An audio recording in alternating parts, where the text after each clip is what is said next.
Hello, everybody. This is episode 2 of After Hours with Karsen and... BG Clutch, or Brandon.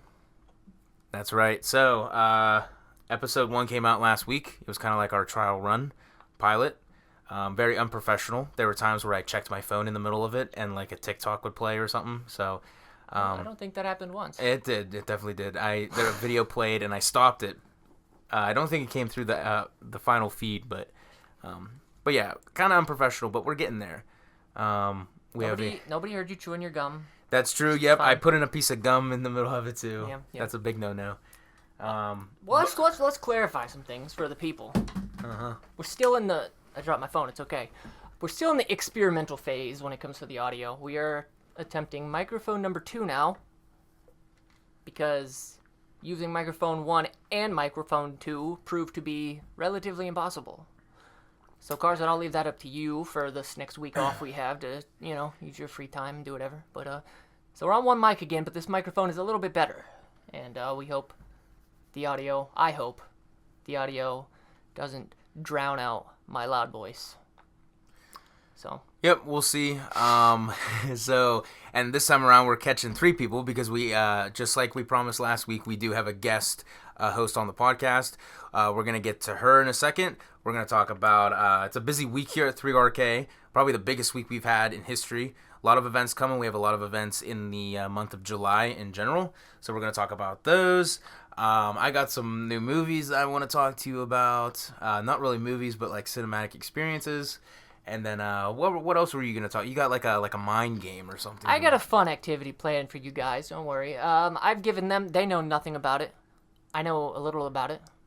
But it's just a fun little questionnaire. As you know how you wanted to do your rapid fire questions. This is kind of like nothing like that. Gotcha. No. Okay. It's they're just elaborate hypotheticals that I'll go into more detail when we get there. But we'll segment the episode on the YouTube, so it's chunked, so you can, if you don't want to hear about the awesome events at 3RK, like some weirdo, you can skip it, I guess. Yeah, I guess. But we're gonna do that first. Yep, I like how you said it's gonna be nice and chunked. Nice and chunked. Chunk it up, chop it up. I don't know. Let's see if we go over 2 hours like we did last time. So. Well, hopefully not, because it took us significantly longer to start this episode. Yeah, we started a little late tonight, but that's okay. This is after hours after all, so it is after we hours. have until the next day to finish this. Then it won't be after hours. So where do we start? All right, everybody. We're going to get started here with 3RK events. This is episode 2 of After Hours with Karsen and Brandon. Well, Carson, let me go ahead and start this off, because I'm so excited for this. Oh, yeah. It's a big week. As most people should know. Maybe not. I just noticed on your screen, that scream I just gave there, that's a very loud... That is a very big WAV file. No editing, though, so headphone users, watch out. Well, it's too late now. Back to the events. Uh-huh. Thursday, our famed once-a-year championship playoff showdown. Every year, once a year, this is like the biggest event. I'm not even racing in it, and I still think it's like the biggest event that involves racing here. It's our Super Bowl, man. Yeah. It's literally our Super Bowl. The last few years, we've done our experimenting in the past with broadcasts for this playoff event. A couple years we've attempted to go live. Maybe some went better than others. 1 year, I believe we did do 1 year where we just did the record it and post later. Did we? Not for the championship. Really? We always went live, and then 2023 we did the weekly recording ones. But that same year we still went live. I see. Okay. And 2024 last year was the first time we didn't have any production at all. So we've done the 3RK. We've done a whole league where we broadcast the whole league weekly, but It wasn't live, and that was fun. I enjoyed doing that. I'm glad Daryl allowed us to do that. And for the time being. Yeah. Part of our difficulties in broadcasting the playoffs are the reason that Daryl was hesitant to let us do this again, but since it's not going to be live, it's not such a hassle. Carson, maybe if you want to share your exploded mic story, this is a good time. But we plan on this being it's going to be recorded and then uploaded, so it'll be a much better production. So if any catastrophes happen, it won't be live. And for example, Carson, why don't you tell that story, because I don't remember it quite so clearly. So it was 2023. Our guest, we'll talk about this more once she comes on. This was her second or third day being an intern for me, and the fact that she got to witness this firsthand. So we decided to do our usual live stream for the championship, and then we were kind of late to the game getting started, and it's probably the most complicated setup we always have because we have multiple cameras, and it's like a whole live production thing. So our friend Ryan Black, he was always like the brain behind his own little theory because, of course... Behind his own theory?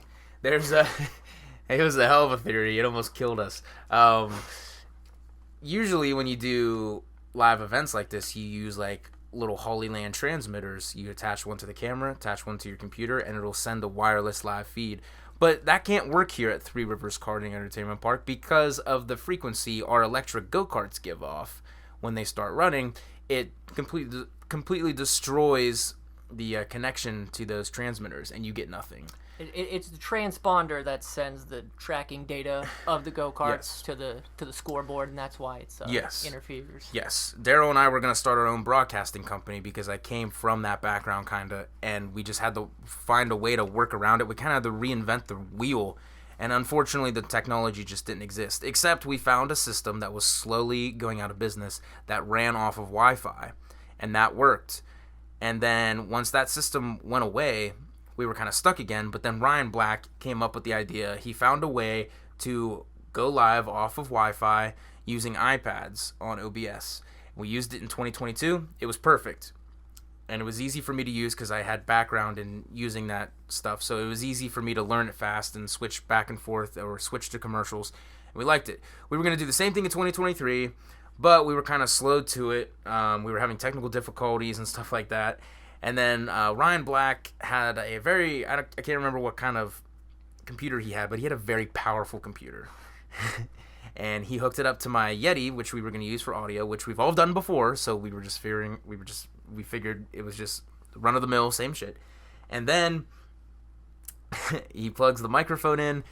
We look and we're like, oh, we're not getting any audio. That's weird. Almost immediately, smoke starts coming out of my Yeti. The lights on the Yeti completely turn off, go away. And then I'm just like, holy shit. So then I hurry up, unplug it all. Turns out his freaking powerful computer shot so much power into the Yeti that it was too much for the Yeti. And it shot the power back into like his converter, whatever it was. Completely fried my Yeti in a blink of an eye. It didn't even have time to react. And then we tried it a second time and we were like, wait, there's no way. The lights didn't come back on, and then it immediately started smoking aggressively again. So we were like, this is going to cause a fire in a heartbeat.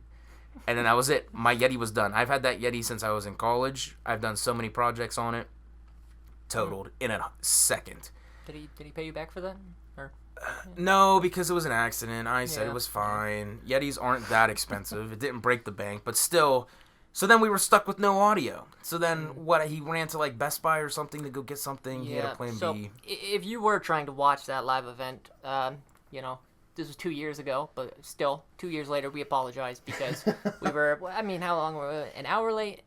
And I think it was more than that. An hour. I put in all of this time. Oh yeah, you were freaking the fuck out. And because I had all this, like all the analysis and all this data and stuff that I couldn't wait to share with the world as we watched. By the time he got back, it was an hour in, and I'm like, the only thing I have time to do is tell you who's no longer in the championship because they were eliminated. This was like your Christmas morning, and you watched in horror as it just crumbled.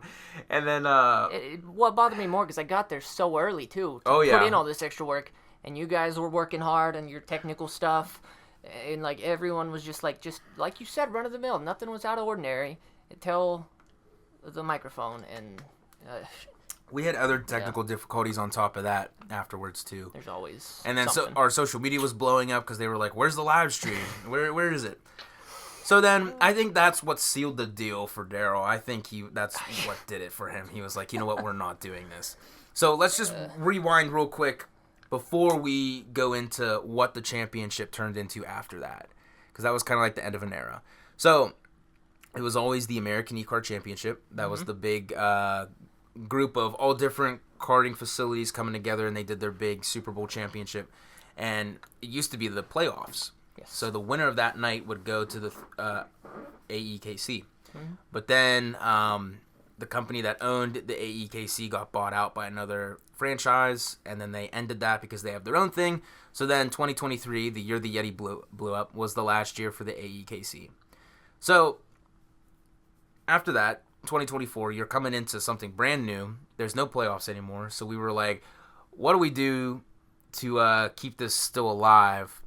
And the general idea was to like make it our own thing. It's a 100% Pittsburgh-based event, so we made it all Pittsburgh because it's Pittsburgh's best, essentially the best go-kart racers around. I've never met a better one. At least the ones that step up, you know. You never found know. A better one, yeah. If you're uncertain, come to 3RK and work your way up, find out what you got, right? It's the only place to find out. Yep. So what was created basically was the 3RK Championship because that was the big night. There's nothing after that. It resets after that night. And then down the road, we had the idea of bringing in like Pittsburgh personalities and stuff like that, getting more media attention on it since it was our own thing this time around. Mm-hmm. And then the idea was like, oh, we can get the mascots in here. They could be here doing a meet and greet and stuff like that. Maybe we can get them in a quick little go-kart race because it's something we always wanted to do, but we were busy with other projects half the time. So that originated into that, and then boom. We have the 3RK Championship. It's such a Pittsburgh event. It's probably our most Pittsburgh event, I would say, because I think once you get all the mascots involved, it's pretty. Yeah, it's the only event like this in the Pittsburgh area, really. Like, so there is that. So it was like the transition from 2023 to 2024 is so different. It is. So now a lot of what you're saying is like kind of just like the on paper stuff. Like all the formalities, the names, like what the prize is and all of that. The racing is the same. Yes, for the championship. Yeah. So, and that's why I love it, because I don't know who came up with the system. I don't know if it was Daryl, because, I mean, he's a brilliant man. I'm sure it was Daryl. Mm-hmm. And again, really quick, I just want to say thank you to Daryl for allowing us to do it this year, because, I mean, you guys all know how much I love doing it. So, so the system implemented, it was interesting when I first found out about it, because I didn't really understand. I'm like, how do you do a playoff? Like, I saw the big bracket that you guys kind of kept tucked away in the back room for a while. Yeah, it's still the same as what it was. And so I always saw it, and I'm like, how does this even work? What is that? Until I finally made it into the playoffs, and I found out. So the system is very interesting. It's a head-to-head, 1v1 matchup, bracket style, and you qualify into the playoffs or championship, whatever you want to call it, by participating in the leagues. It's 3 different leagues throughout the calendar year that is available to join. Just, show your interest on I say like I'm still here, sorry. On social media, 3RK, come check the place out, ask about the leagues. You can sign up and you can be a part of the league. So there's the fall league, the winter league, and the spring/summer league. If you accrue enough points, you'll qualify. You have to be top 22. Everyone around me is laughing, and I don't know why. Sorry, our guest just arrived, but we'll get to her in a moment. I'm so sorry, Brandon, but please continue. No worries. This is totally unplanned, unfiltered. Unprofessional. Sure, that's your word. So, the playoffs. Anyways, you accrue enough points throughout the 3 leagues. If you do a full league, sometimes you don't even have to do all 3. You can do 1 league and still get enough points to qualify. I've done that before. If you win a main event, any of the 8 weeks of the league, if you win the main event, you automatically get a spot in the playoffs. Or if you finish top 3 in points, you get a spot in the playoffs.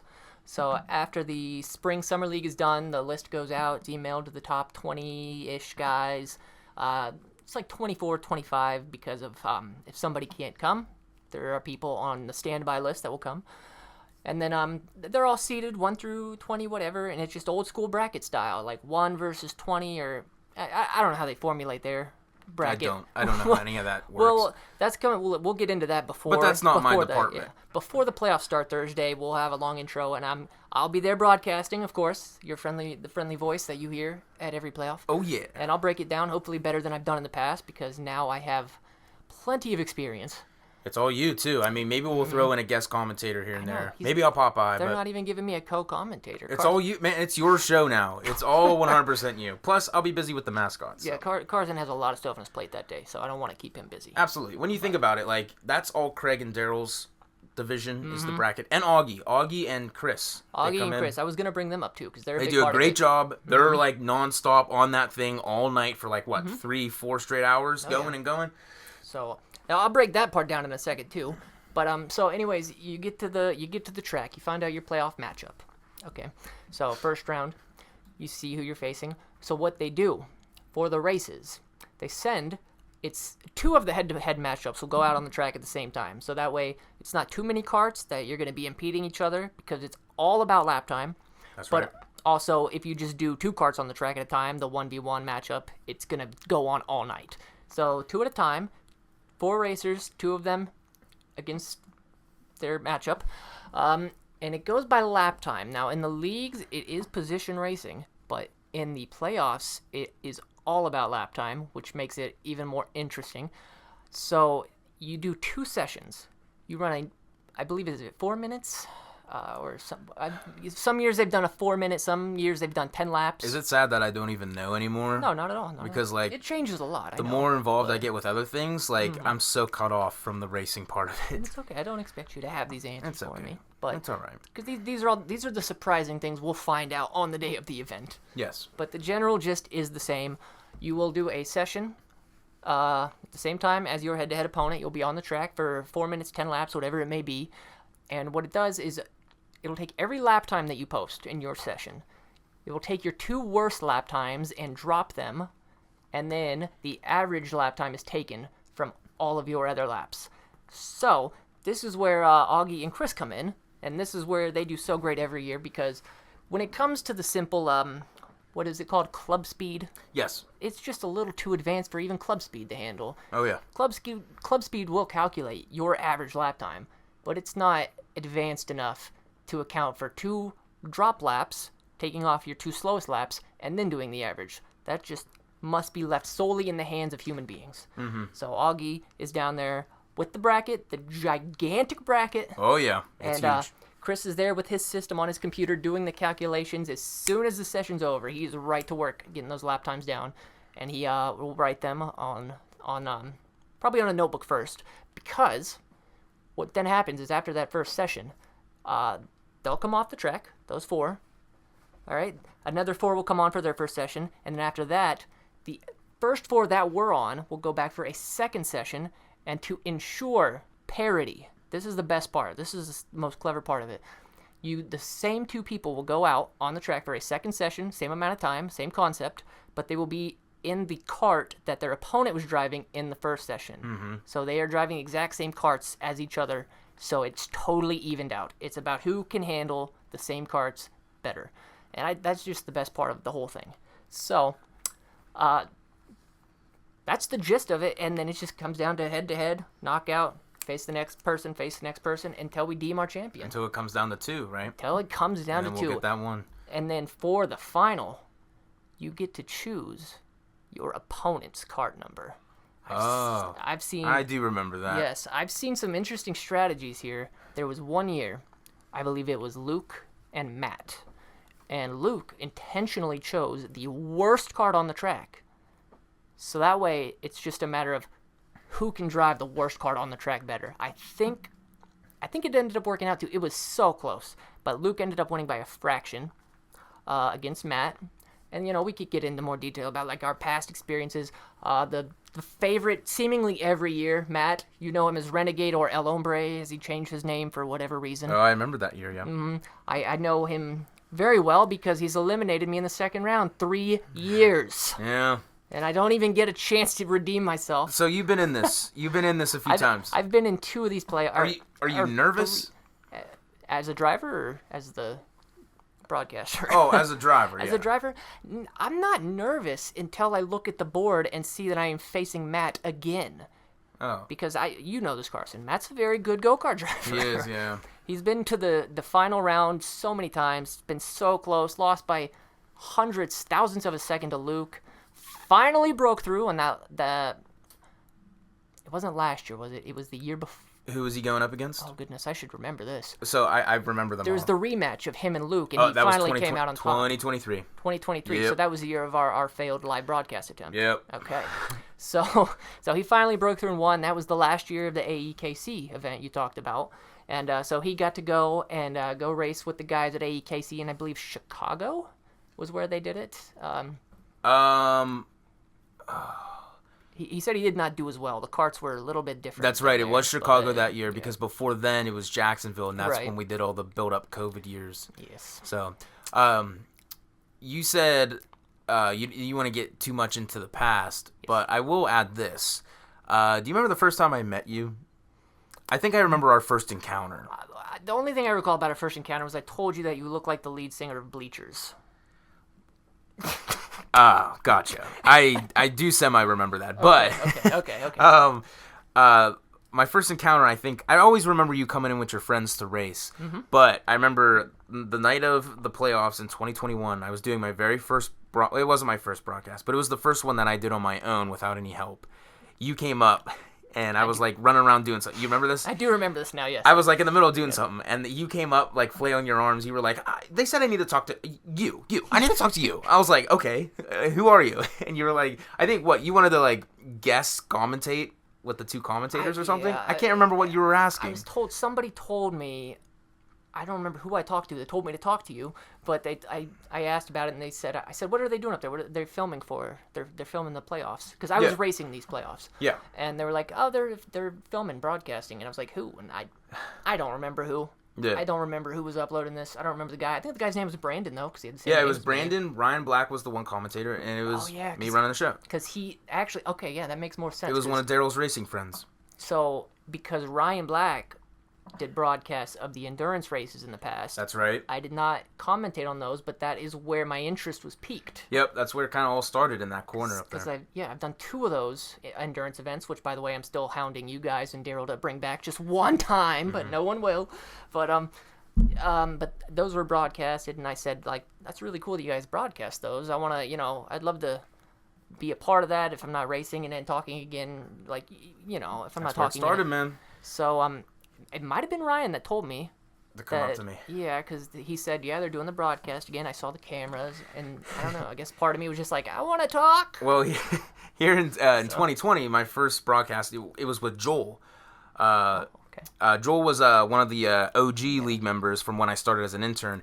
He used to bring his own. Yep, he brought his own thing, and he had me do it for him as they raced, and that was that year. It was in September because of all the COVID delays. Of course. So September 2020, our setup, this is so hilarious, was in the middle of the track over by the straightaway. So I was in there operating my broadcast booth in the middle of the track. So, like, you had shit going on everywhere. It was just like, oh my god. But it was still good. But that was also when we learned. We were like, why aren't the transmitters working? And it was like, that's weird. Our feed goes out every time the races start.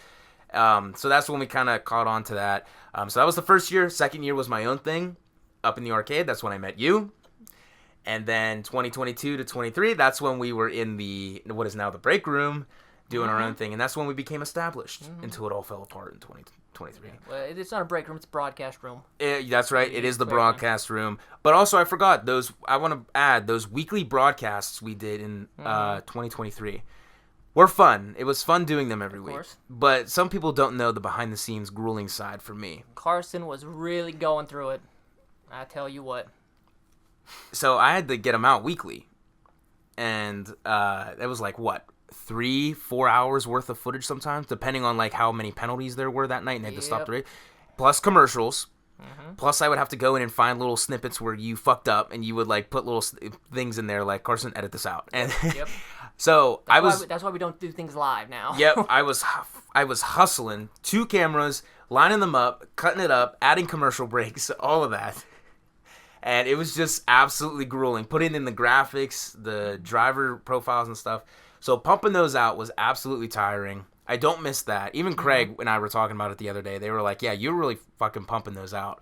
So when they came to an end, I kind of was like, okay, I can focus on other things that are slightly more important. But then again, we had the big reboot of 2024 where it became the 3RK Championship, its own thing. Yeah, doing it once a year is a lot. It's a lot simpler when you're doing it once a year as opposed to 8 times in 8 weeks. So I can understand that. I do miss them. I do miss seeing you every Thursday coming in and doing that. And then I really liked how like every week we would add more to it and get more. So and it's not because you got to see the build up as to how we got to did. some of the people in the playoffs. Because some of the guys, there's a lot of big names that aren't in it this year, and they really liked it. They felt like they had the spotlight, and I think you told me that it was like the very next league that happened, and you had a record number of people that wanted to do the league in the meet and greet. And they were all like, right. "Are you doing the broadcast?" Fall. And you're like, "Nope." Yep, fall 2024. That league was packed, and we were in the meet and greet booth or in the room, and someone asked, "Are you doing the weekly broadcasts?" And Daryl was like, "Nope." And then everyone went, "Oh," and I was like, "Oh shit, I'll tell Brandon that one." No, you probably could tell that Daryl already predetermined. He knew that people were gonna ask about it, and he was like, "I'm not answering questions about this. We're not doing it." What are you gonna do? I mean, it'll be more fun with the championship because also if I really want to cook and edit it and take my time. And why wouldn't you? It doesn't have to have a deadline unless it's outrageously long, so I can take my time with it, stuff like that. But then also you have the craziness of what happens that night because I handle the entertainment side of things.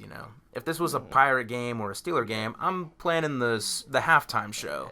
Yeah. So I'm busy with the mascots. I'm busy with the influencers that are going to come in, which I'm going to talk about here in a second. Oh boy. And a few new things that we're going to do for this is definitely the biggest 3RK championship playoff whatever we've ever done. So, and that's saying a lot.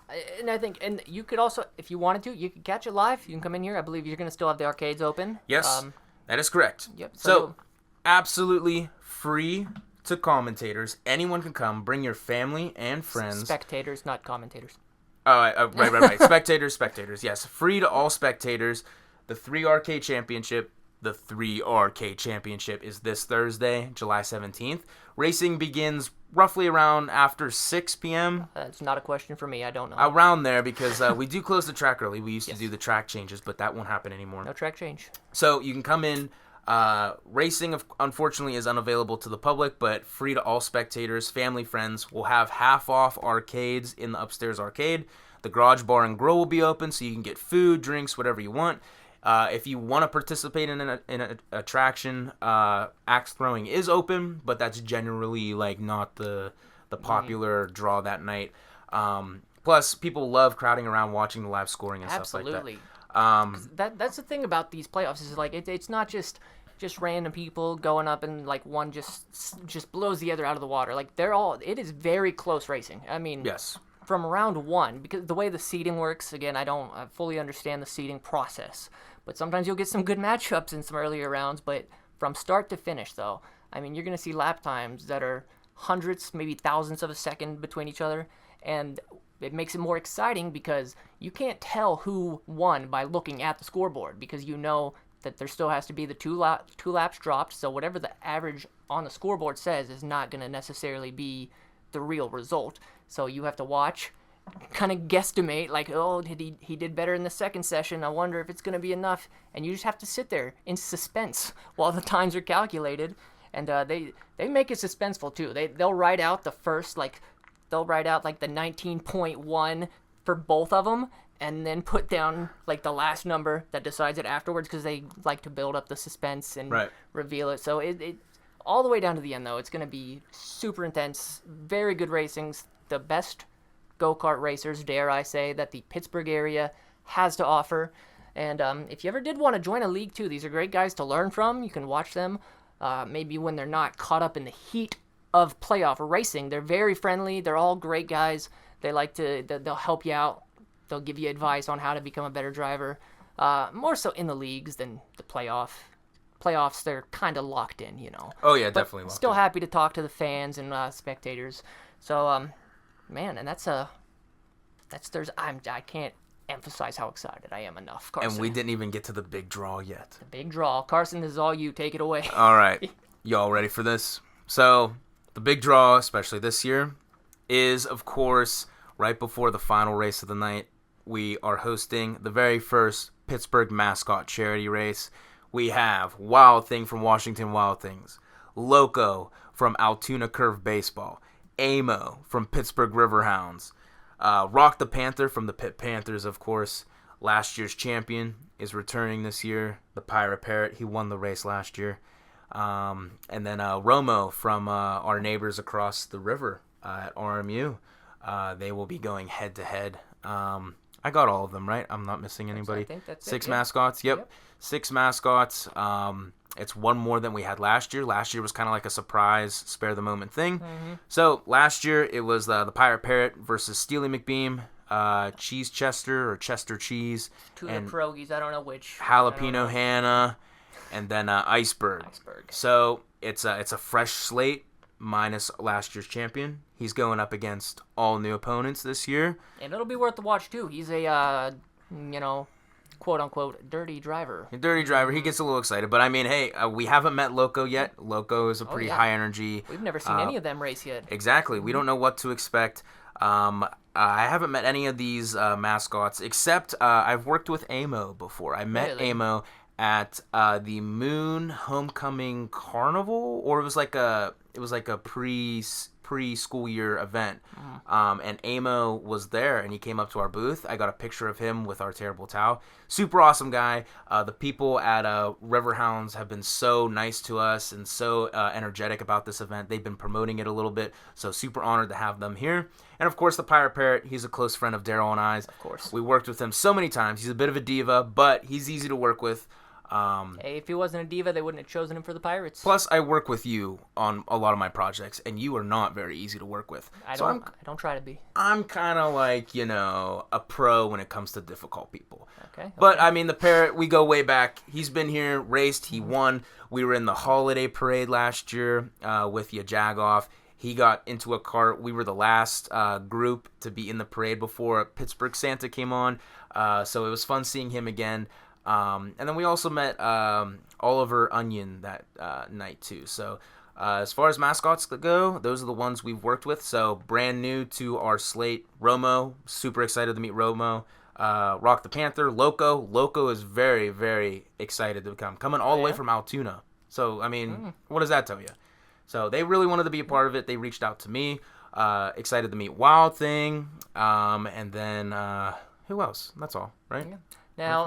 Now I know everybody at home right now is thinking the same thing. Yes, this will be broadcast as well. It will be on the broadcast. It'll be in your broadcast. Yeah, not you just jag ours. off. Yep. They're coming in and being the MCs for this thing. We're going to be hooking up the surround system, our microphones, so they're going to be announcing them. We just talked about it today. I didn't know that part. We just talked about it today. I gotta wait for my my marketing camera to get set up here because we're gonna use this as content. Yeah, Karsen has people. I have inside scoop. We just had a meeting in this room today about it. We're kind of setting up a special entrance for each mascot. So intense music, they're gonna come through either streamers or maybe fog and something like that with some pump up music, like when the Pitt Panthers or the Steelers come running out or something. It's gonna be something like that. We're gonna throw something together real quick. And then I think the plan is to have our friends from Jagoff be on the mic announcing here comes all the way from Acrisure Stadium. It's Rock the Panther, and then he'll come running down. And see, I didn't know this stuff. That's exactly. That's so cool. We're throwing it together. We're in the final stages, and then it'll be all ready to go for this Thursday. So we're really excited. So come on out. It's totally free for spectators. Enjoy the Garage Bar and Grill. Enjoy half off arcades. And then around 8:30, you get to witness the Pittsburgh Mascot Charity Race take place in front of you. There's still time for voting online on our Mascot. I was just going to say, that's the one last part to cover is the charity. The charity event, yep. Our Mascot leaderboard is racking up, especially today. We saw a lot of people going for the Parrot and Romo, especially today. Oh, boy. The Rock the Panther is still in first, but that's going to change because I think the Parrot's $2 behind him. So there's still time to vote. Voting doesn't end until the middle of the day on Thursday. So and this determines their starting position. Just right? their starting position. Okay. So even if you donate to a mascot that doesn't win the poll, don't forget that mascot can still win in the actual race and win the trophy. And then it doesn't matter if your mascot wins or loses. All that money that you donate to that mascot will still go to that charity. So no matter what, we're helping out great causes. It's going to be the biggest non-profit charity event we've ever had here at Three Rivers Karting Entertainment Park. So we're really, really excited to see how it goes. All right. I think we covered Thursday. I'm so excited. I'm so excited I literally too. Can't even. We're getting there. We're down to like 2 days. Yeah. Speaking of mascots, my phone is blowing up right now. This morning I posted a TikTok on Three Rivers Karting's TikTok, and it was just a recap of last year. And it's the clip of I believe it was Steely McBeam spins out. Yeah, Steely McBeam spins out Cheese Chester. I wonder if that's the pierogi that shoved me out of the arcade game. It was not. That was Hannah. Oh, Hannah. Yeah, which I think she was into you, bro. Also, one of my favorite pictures I have in my phone is like you racing with her in the game. That's a classic picture. Yep, and I guess you weren't prepared for the camera, so you like looked in the lens like, I don't know. I looked pretty prepared. It looked like an intentional face that I made. I assure you it was not. Daryl has the video of her knocking you out of the game. Really? I've never seen that. I still haven't have not seen it the either. video. I'm still waiting on a year for him to send me that. A But whole year. back to the TikTok. This TikTok is going pretty viral, I would say. I'm getting comments like every minute or so. People just like roasting the pierogies or roasting the pirates, talking about like mascots and stuff like that. You can't roast the guys that aren't going to be here to back it up. I know, but you never know. I mean, again, we'll change out the mascots every year. We'll switch them out. Like Steely McBeam will be back in the future. But there was one comment I wanted to point out. It said like, what if you're scrolling through TikTok one night and you're on your For You page and you see this TikTok come out and you're from like somewhere else in the world. Someone says, someone out here has never heard of Pittsburgh and this is their first introduction to the city. I love that for them. It's perfect. You got to think it is. You got to think. You got a parrot, a giant penguin, a steelworker dude, and then 2 pierogies in go-karts and they get spun out and... I mean, that's great. I don't think it gets more Pittsburgh than that, honestly. I can't. Especially in the racing community. So, it's still racking up points. If you don't follow us on TikTok, definitely make sure you do. It's up to 2,000 some likes and then 15.9K views. I know that's not a lot to some people, but I mean, our TikTok is like on and off a roller coaster ride. So this is a win for me, I would say. This is a huge win here. Now, and the intention is to have this podcast released before Thursday. If by some crazy chance that it fails and this is uploaded after Thursday, don't disregard everything we said because the broadcast itself will probably be uploaded after Thursday also. But, for sure, the broadcast, yes. If just somehow the broadcast is released before this podcast, we don't want to sound redundant. That won't just happen. know that we are recording this on a Monday. Yeah.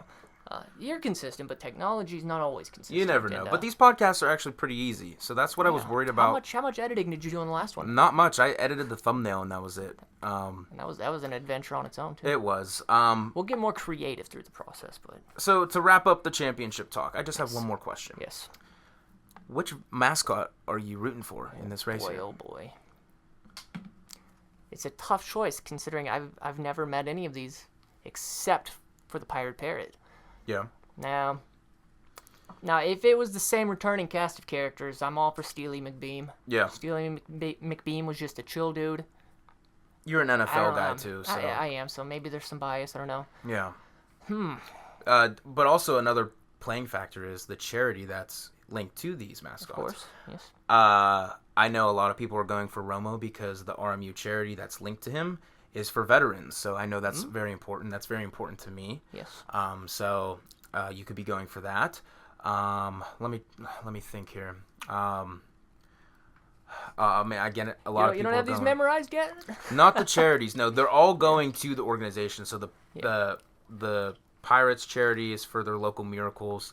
So that's linked to the Pirates. The Riverhounds are linked to their soccer group.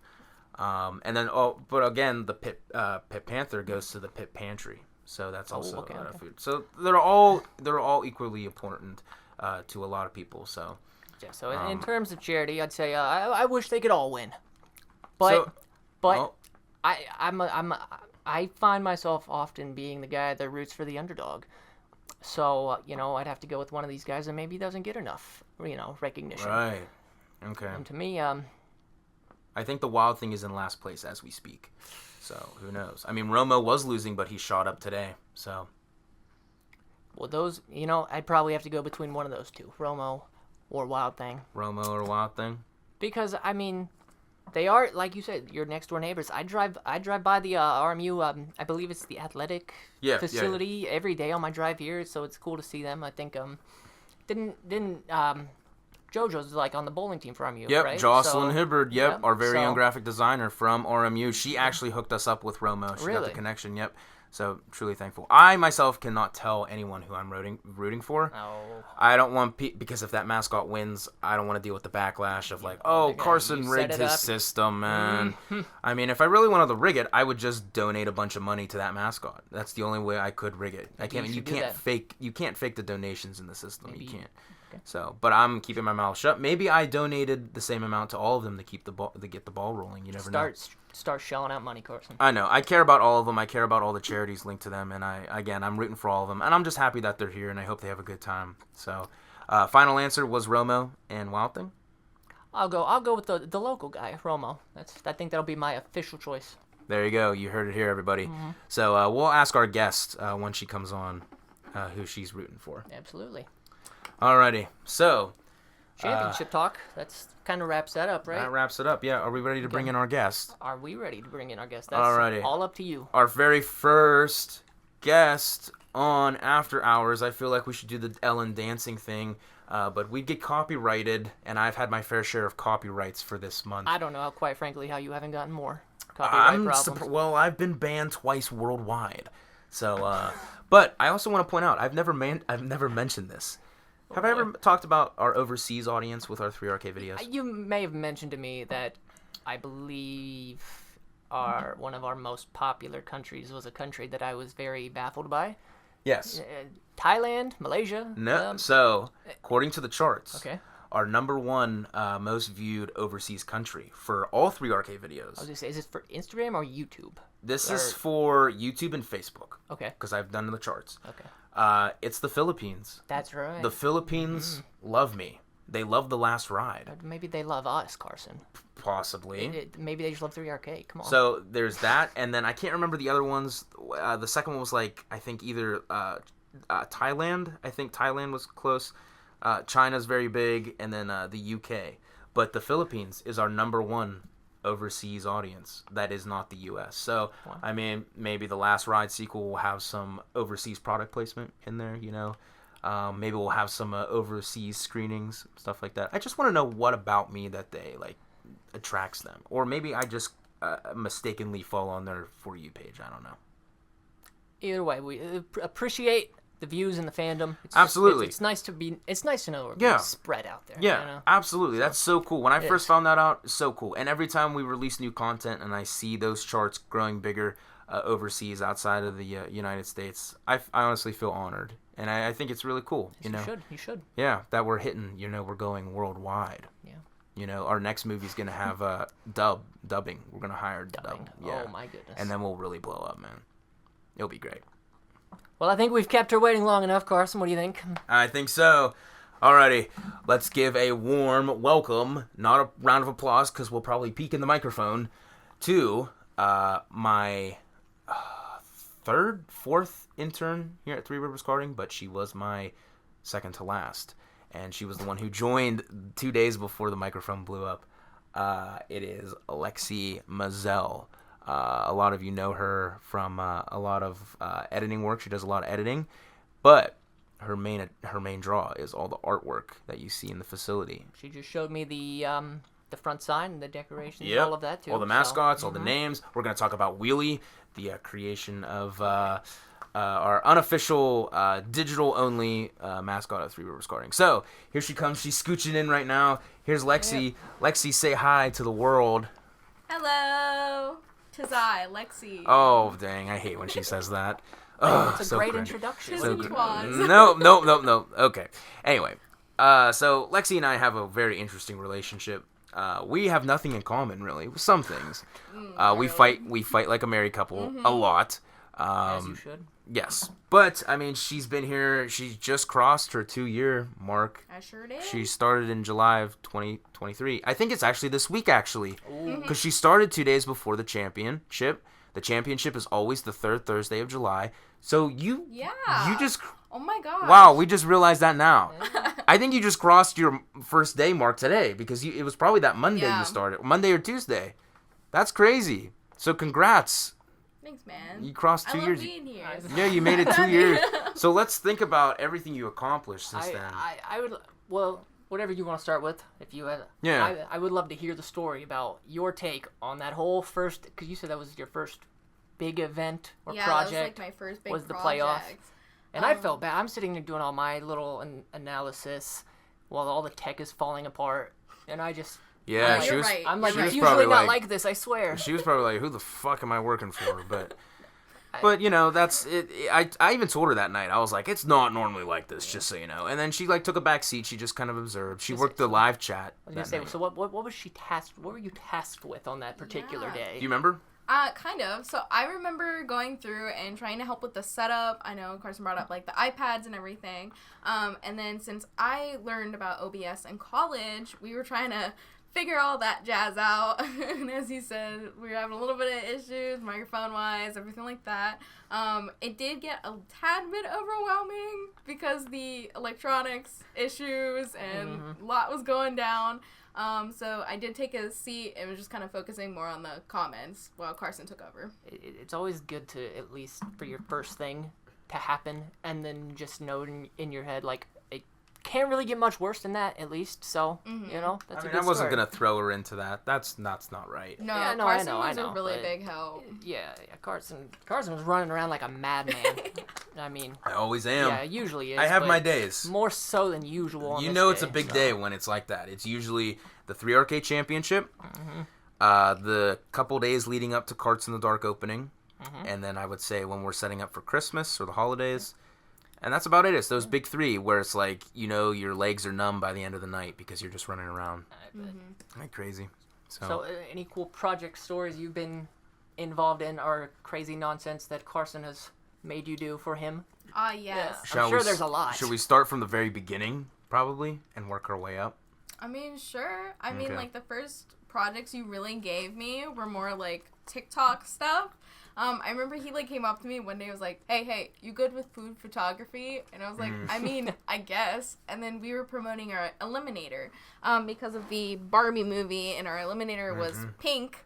And so that was, like, basically my first ever TikTok. So that was something. I look back on it now, and I'm like, oh, sweetie. I think it's still good. Most of it, yeah. I don't even have a TikTok. So. Remember, she joined in the Barbenheimer era, so that was very big. I like to pretend that era didn't exist. Why? That was such a great time, man. It was kind of cringe. I won't lie. Maybe, but I mean, have you guys seen the Barbie movie? Yeah. Oh yeah, you've seen it. It made me cry. Yep. See, you've seen it. You love the Barbie. I like the Barbie movie. I don't haven't judge. seen it. I haven't seen it, and I don't intend to. I don't. Dude, I said this. Listen, I've heard bad things.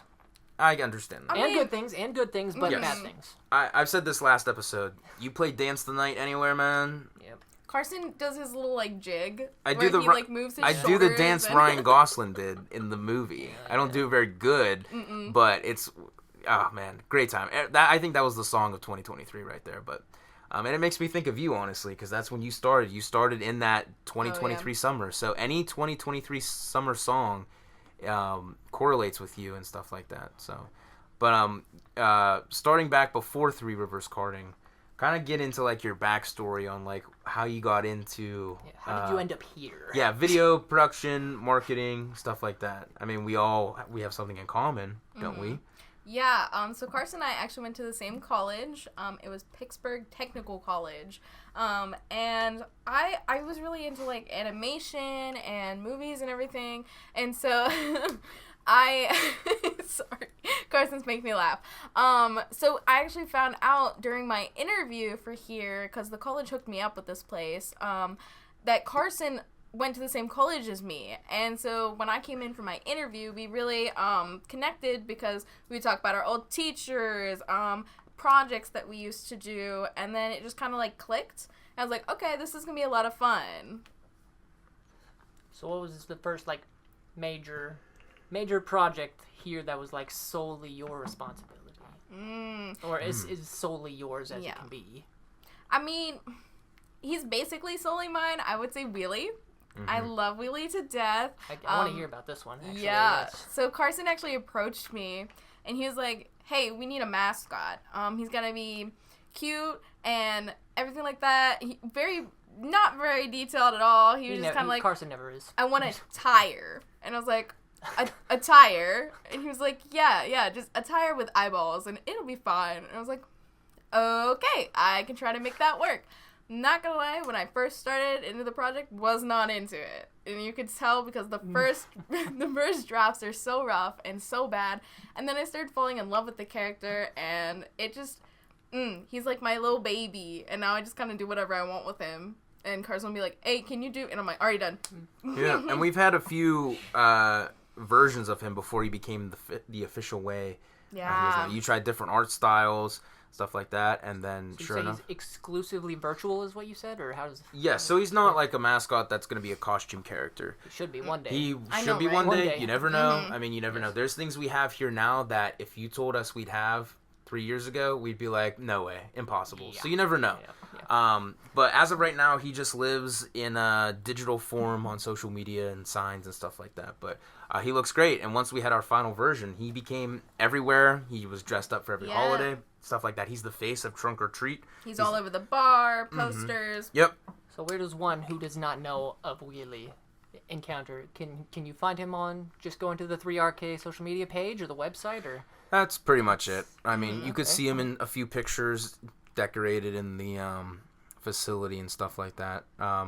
We've talked about maybe doing a birthday party for Wheelie. His birthday, I mean, the version we use now was officially approved in May. I can't remember. It was like May 21st or something in my archives. So we were thinking about like making that Wheelie's birthday and stuff like that, doing a deal or something. But imagine if he was created in real life, I mean, he looks great. He wouldn't be scary or anything like that. He would look like a legit professional. Yeah, I was gonna say, I kind of made him bubbly, so Yeah. it wasn't like just a literal tire. I tried to add color, I tried to add life into him. Yeah, he so could it's work. kind of like Garfield style meets like bubble chibi type thing. But Yeah, he could definitely work, man. I'm telling you. You just need a costume department. You know what would be awesome? You know? If we did this whole mascot charity race, and like, Ooh. say I posted a video like right now, or like 2 days before, it was like a silhouette of a mascot in like a smoggy room or foggy room, and it was at uplighting, and you were like, "Who is this?" And That'd we be were so like, cool. we posted something like, "We have one more surprise for you," and you could tell it's him, and he's just standing there.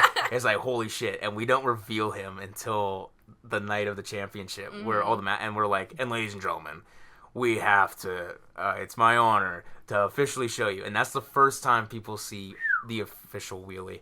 That would be amazing. We did joke one time where we said we should do that. This was Craig's idea. We're like, we should build it up. It was like, this is going to be your first time you're ever going to see Wheelie in person. And everyone's going to think, oh, it's going to be like a smiley cookie version of the costume where it's giant. And then we just get a giant tire, cut wheels or cut holes for arms and legs, and we put me in it, and I just come out of the elevator, and it's just me, and I'm just like, hey, what's up? And everyone's just like so disappointed. That was hilarious, but I wouldn't do that to people. If the next championship race comes around next year, all right, and they're doing the Mascot playoff race, and suddenly we're all very, very quiet about this whole Wheelie thing, then you know something's probably coming. Yes. We'll put it that way. And if it isn't, we probably forget about it until someone asks. And That's we'll be also like, true. That's So not gonna happen. But hey, there's you'll always never next know, year. yeah. It's always next year. It's the third 3RK championship, so maybe. The third exclusive 3RK championship. Yeah, so add a little Yes. something, So that would be so dope. And then he would be around for everything. He'd be around for all the events. We could take him out to different things, and He could wear scary costumes for carts in the dark. exactly, he could be out on the road with a giant arrow, like, hey, we got half off games, stuff like that. There would be so good. have to be some showdown scene between him and the Green Man.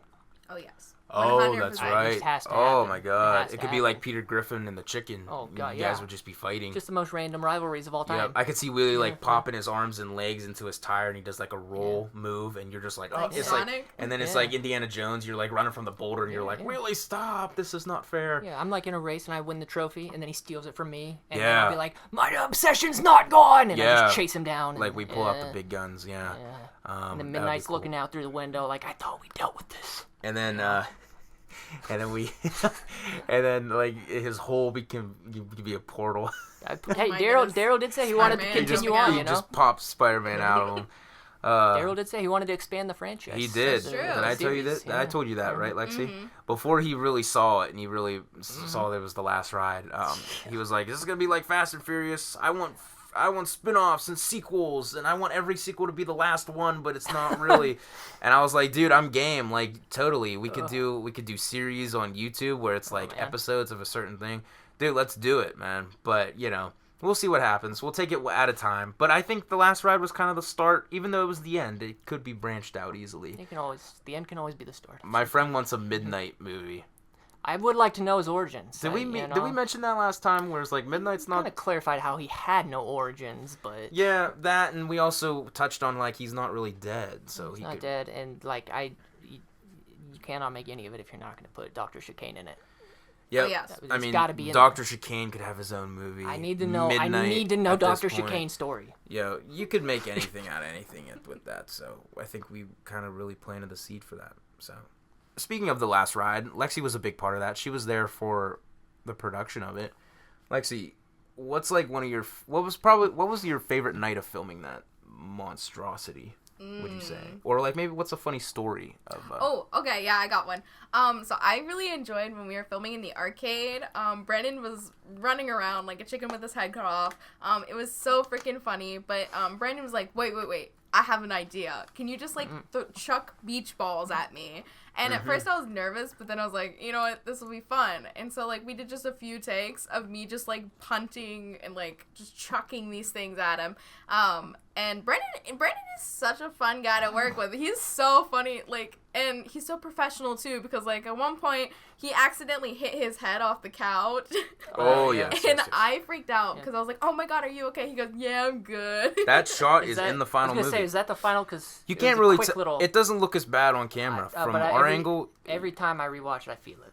Really. Yeah. I feel It was such Yeah. a loud noise too. It was like one of those Yeah. thunk. I was Yeah. supposed to go down on the cushions, and the 5 different times we tried it, the first time I did go on the cushions, Yeah. and then the one time it was a go, it just donk, and just immediately they were like, "Oh my gosh!" And I was like, "Keep going."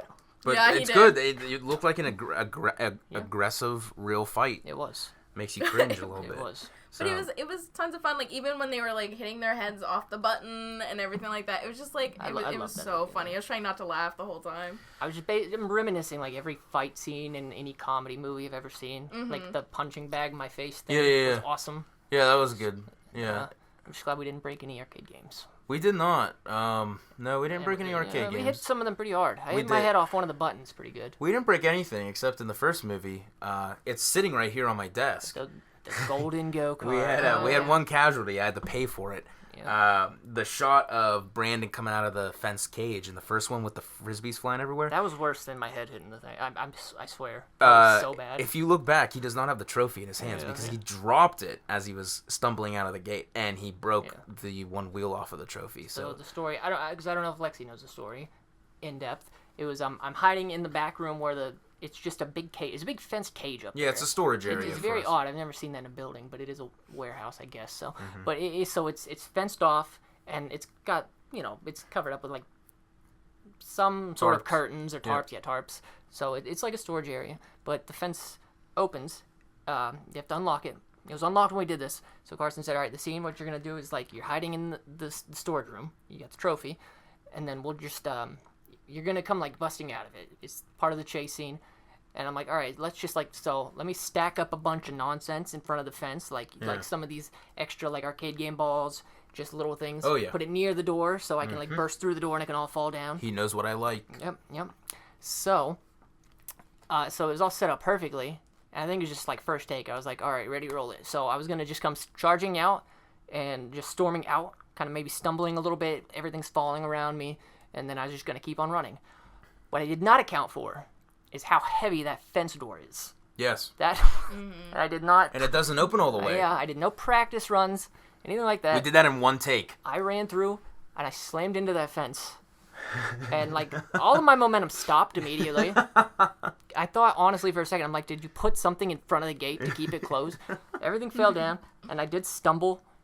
But, like, luckily, I still sold it enough. Because when something like that happens, like, if I get hit a little too hard, like the couch thing, for example, if I get hit too hard, or if I hit my head too hard off an arcade game, or if I just run into a giant steel fence too hard, sometimes that, like, actual real stun of being like, oh my gosh, like, it will actually add to my, like, ability to sell the stumble, like, because I'm actually stumbling. I'm like, that actually, I told Karsen we were done too. I'm like, Karsen, we're not doing that again because that actually hurt so bad. And then I was like, shit, we got a trophy down, and I'm like, this is coming out of the budget. Yeah, and so. I did, But we got it, though. Yeah, in that first movie, which was, what, 5 minutes? I think 4? 4 minutes. I endured so many more injuries than I did in this whole 18 minutes. Yeah, that is, now that you mention that. Running, just, running up the ramp, just like, just a wood pile, I guess. I just clipped my toe off of that, you know, the baby toe, the bad one. And I was like, that is so funny that you say that. Yeah, and because I was running. We filmed that in one night. It was only 4 minutes long, and you had much more injuries from that. Yes. And then we did a whole feature film that was 18 minutes. Although, you know, I mean, the first one was a lot more running, you know. It was, The last ride, you had your 1 day of running, and you had shoes on, you were outside in an open area. Yeah, I wish I would have done that inside. Yeah. I'd rather run through that grass barefoot, or greenfoot, I guess, than through the actual garage area in this building that's just filled with debris and wood. And just, but I was like, Karsen, I think my toe's bleeding. Oh, yeah, it was, right? And then, I think it was, but I was like, we're getting the shot. We're finishing the shot. We'll deal with this later. You kept going. You were huffing and puffing by the end. You were wheezing for that inhaler, man. Well, I do that every time we film. Any running, but I mean... back to... I don't even remember where we picked up. We were talking about her in the last ride. This is what I do. I start talking about something, and it just goes. You're fine. So, anyways. That's what happens here on After Hours. We got all night. I did want to say, like, even Lexi's acting in that. Really? No. Let's talk about that. I was cringe. No, I you did not sold like it, though. Like, just the way that, I mean, obviously Karsen's camera effects and editing helped. Made it seem more ominous. But just the sly walk to the door. Her smile going away. The color correction in that scene looks gross because you're dealing with gross people. Yeah. And just literally just the way that you yelled at Karsen in the closet. You were like, you can come out now. And I was like, oh my gosh. Yeah, She's a villain. It was so funny because, like, Karsen has this thing where he loves to up the saturation on the videos to make them those fun colors. And the thing is, I did my makeup. I spent, like, a whole hour, maybe 2, on my makeup just for him to, like, up the saturation for that. And you didn't see a gradient or anything. It just kind of looked like a triangle on my face. I was like, okay. But thank you for that compliment. Your acting was really good, too. And it was so much fun to work with you guys. And that scene, I don't know why. I feel like this was not something that was actually going to be put on the show or on the video. When she asked me, like, "Are you okay?" and I just looked. I just made a noise. I was just like, Oh, that. Yeah, that wasn't even supposed to be. No. I don't even know where that came from. That was like in between takes, and you were like trying to get, and I put it in there. And I was like, oh, this is perfect. Which I do a lot. I make so many noises when we're recording audio. And Karsen does too. When you're in the zone, man, and you fuck up, you're like, oh my god, and you try so hard to just get back walk, and you're like, why am I doing this? But you gotta walk back in and remember that it's natural. When you put that in there, that was awesome. Because I was like, that so actually is like a purse. Like, how are you? I'm just like, yep, that was not a okay, action, go type of thing. It was just in between takes. It was perfect. It was probably just my reaction to all of the lines Karsen had me memorize for that scene. Yep. He was like, do you remember? And I'm just like, That's the thing is, like, he had a script, but it was kind of like he was just feeding everyone lines. Yeah. So he would be like, okay, this is what you need to say. Tell us a whole paragraph. And then he was like, you got it? Yeah, exactly, yeah. It's like you talked about last time. I was like, some people like Craig are just like, tell me exactly what to say. I'll say it. Me, like, I get the gist of it, and I know how to work around it.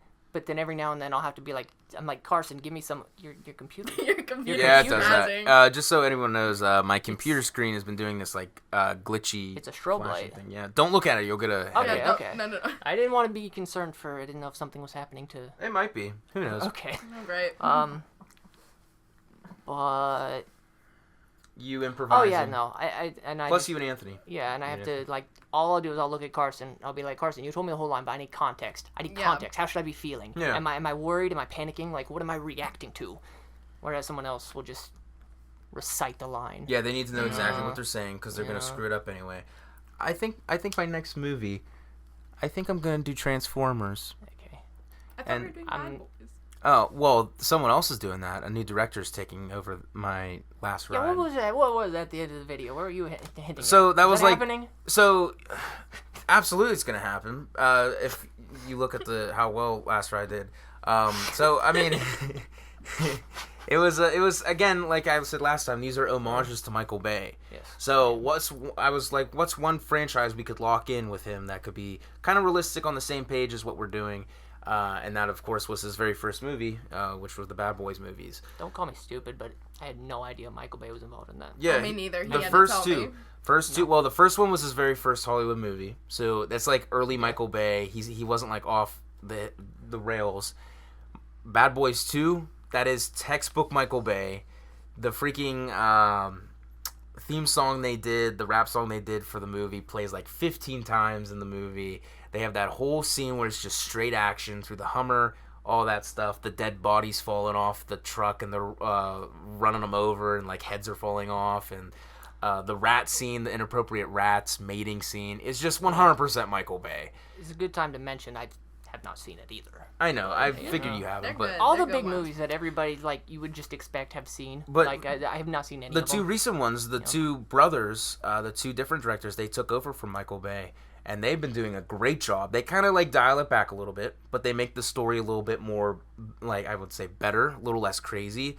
And they've done two of them so far. So the newer ones, 3 and 4, they're done by different directors, which I love them. I love them to death. And they kind of did what The Last Ride did. They kind of took a Fast and Furious approach to it. They have end credit scenes on them now, so it's kind of like a more family dynamic where Michael Bay's movies were just the two guys.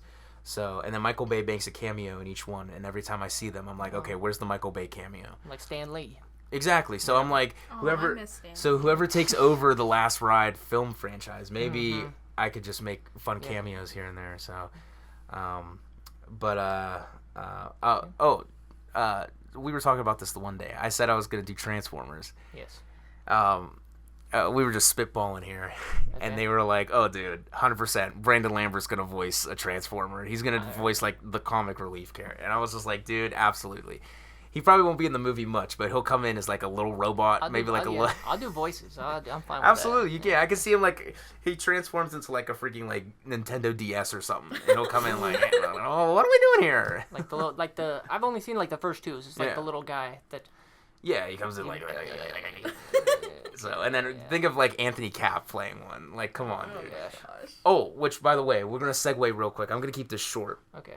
But speaking of like casting friends and Anthony Capp and stuff like that. Yes. So I saw Superman. Lexi, I saw Superman with you Yes. Thursday night, the new Superman Yep. movie by James Gunn. Please, is it as bad as I anticipate? No, it's really good. Dude, I think best movie I've seen this year so far. I wish I could believe you. It was No, for real. I Here's the I thing, man. believe that it is to you guys, but I just know in my heart if I saw it, I just Dude. can't. For me, I'm not a big like DC person. Like I could never get into Batman, couldn't get into Superman, Wonder Woman. But like this one was just really good. Like I genuinely was interested, which I was shocked about. Like Yep. I went in with no hope. Dude, it's all No hope, James but- Gunn brings the sauce. I've loved every Yeah. James Gunn movie, and he always makes movies about people I have no idea about, and it was great. I just think what really bothers me. I'm big on first impressions too, and the Oh, yeah. trailers. I mean, I don't know. This is what everyone says. I don't know what's going on with the trailer game in this country lately. It's terrible. Like Yeah, every I can time agree with that. it pops up and it's the bald guy. I assume Lex Luthor, right? Yes. That's- Yes. Yep. That's yeah, and and the whole trailer is just Lex Luthor. He's like, "I will destroy you," and then it's Superman like, "Good luck with that." I'm like, Yeah, that's yeah. all you could all you could come up trailers with. don't do it It's so justice. much I more know. than that. I'm dude. sure it is, but It's it's Superman. Still, it's Superman versus social media, and it's amazing. Mhm. So it's everything Yeah, versus it's social like- media. I was telling Karsen, even the CGI, it's like, it's not amazing, but it's not horrible. It matches. Is it better than the Squid Game, baby? Yes. Yes. Okay. Yes. Okay. Way better. Okay. it was like everything Hollywood's been feeding us lately. It does better. Like bad CGI, Right. it's not in there. Bad storytelling, it's not in there. So it's like I feel like we've been fed so much slop recently. It's like, I mean, don't get me wrong. Superman isn't like the greatest movie of this century or anything. It's a really good movie, but the fact that we're getting like the first good movie in a sea of like, it's like having like your first gourmet meal after eating like microwave crap for so long, and you're like, wow, this is really, really good. So it was a good time, I'm happy you got to experience that because I don't think I would. and there was an experience that You're good. I mean, everyone has their own taste No, in yeah, movies, so listen. like, we could love the movie, you could absolutely despise it. You know? Or I could watch it and just be like, I was so wrong. This movie is Yeah, so you good. never know. But could. I'm stubborn, and my problem is that I'm not gonna watch it probably for another 4 years. Oh, okay. And I'll watch it one day, and I'll be like, oh man, I am 4 years late on this. Holy cow! Yeah. I think they said it's doing okay at the box office. So Yeah, it's kind of got mixed reviews. it's doing a little less than the last Batman movie, but I think Batman is just more popular character. Yeah, how about compared to? First of all, I didn't even know there was a new Batman movie. What? The one that came out a couple years ago, 2022. Oh, Patterson. Yeah. Robert Oh, Pattinson. I didn't know I Yeah. liked that one. Yeah, So- no, it was. I endured it, but I didn't love it. I agree. So Uh, so there's that. We'll see how Yeah. it goes. it can't be as bad as the one that I know for a fact. There's no way it's ever gonna be good. Is that new Fantastic Four movie?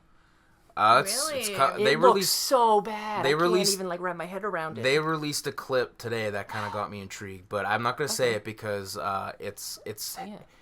Again, I'm basing off trailers and internet. yeah, and- we had no idea what know. this plot was, but going off of this clip, you get an idea of like, holy shit, okay, so this is the plot of this movie, and it's pretty intense. And I'm not gonna say what it is. If you want to go watch the clip, Yeah. watch it. If not, see the movie.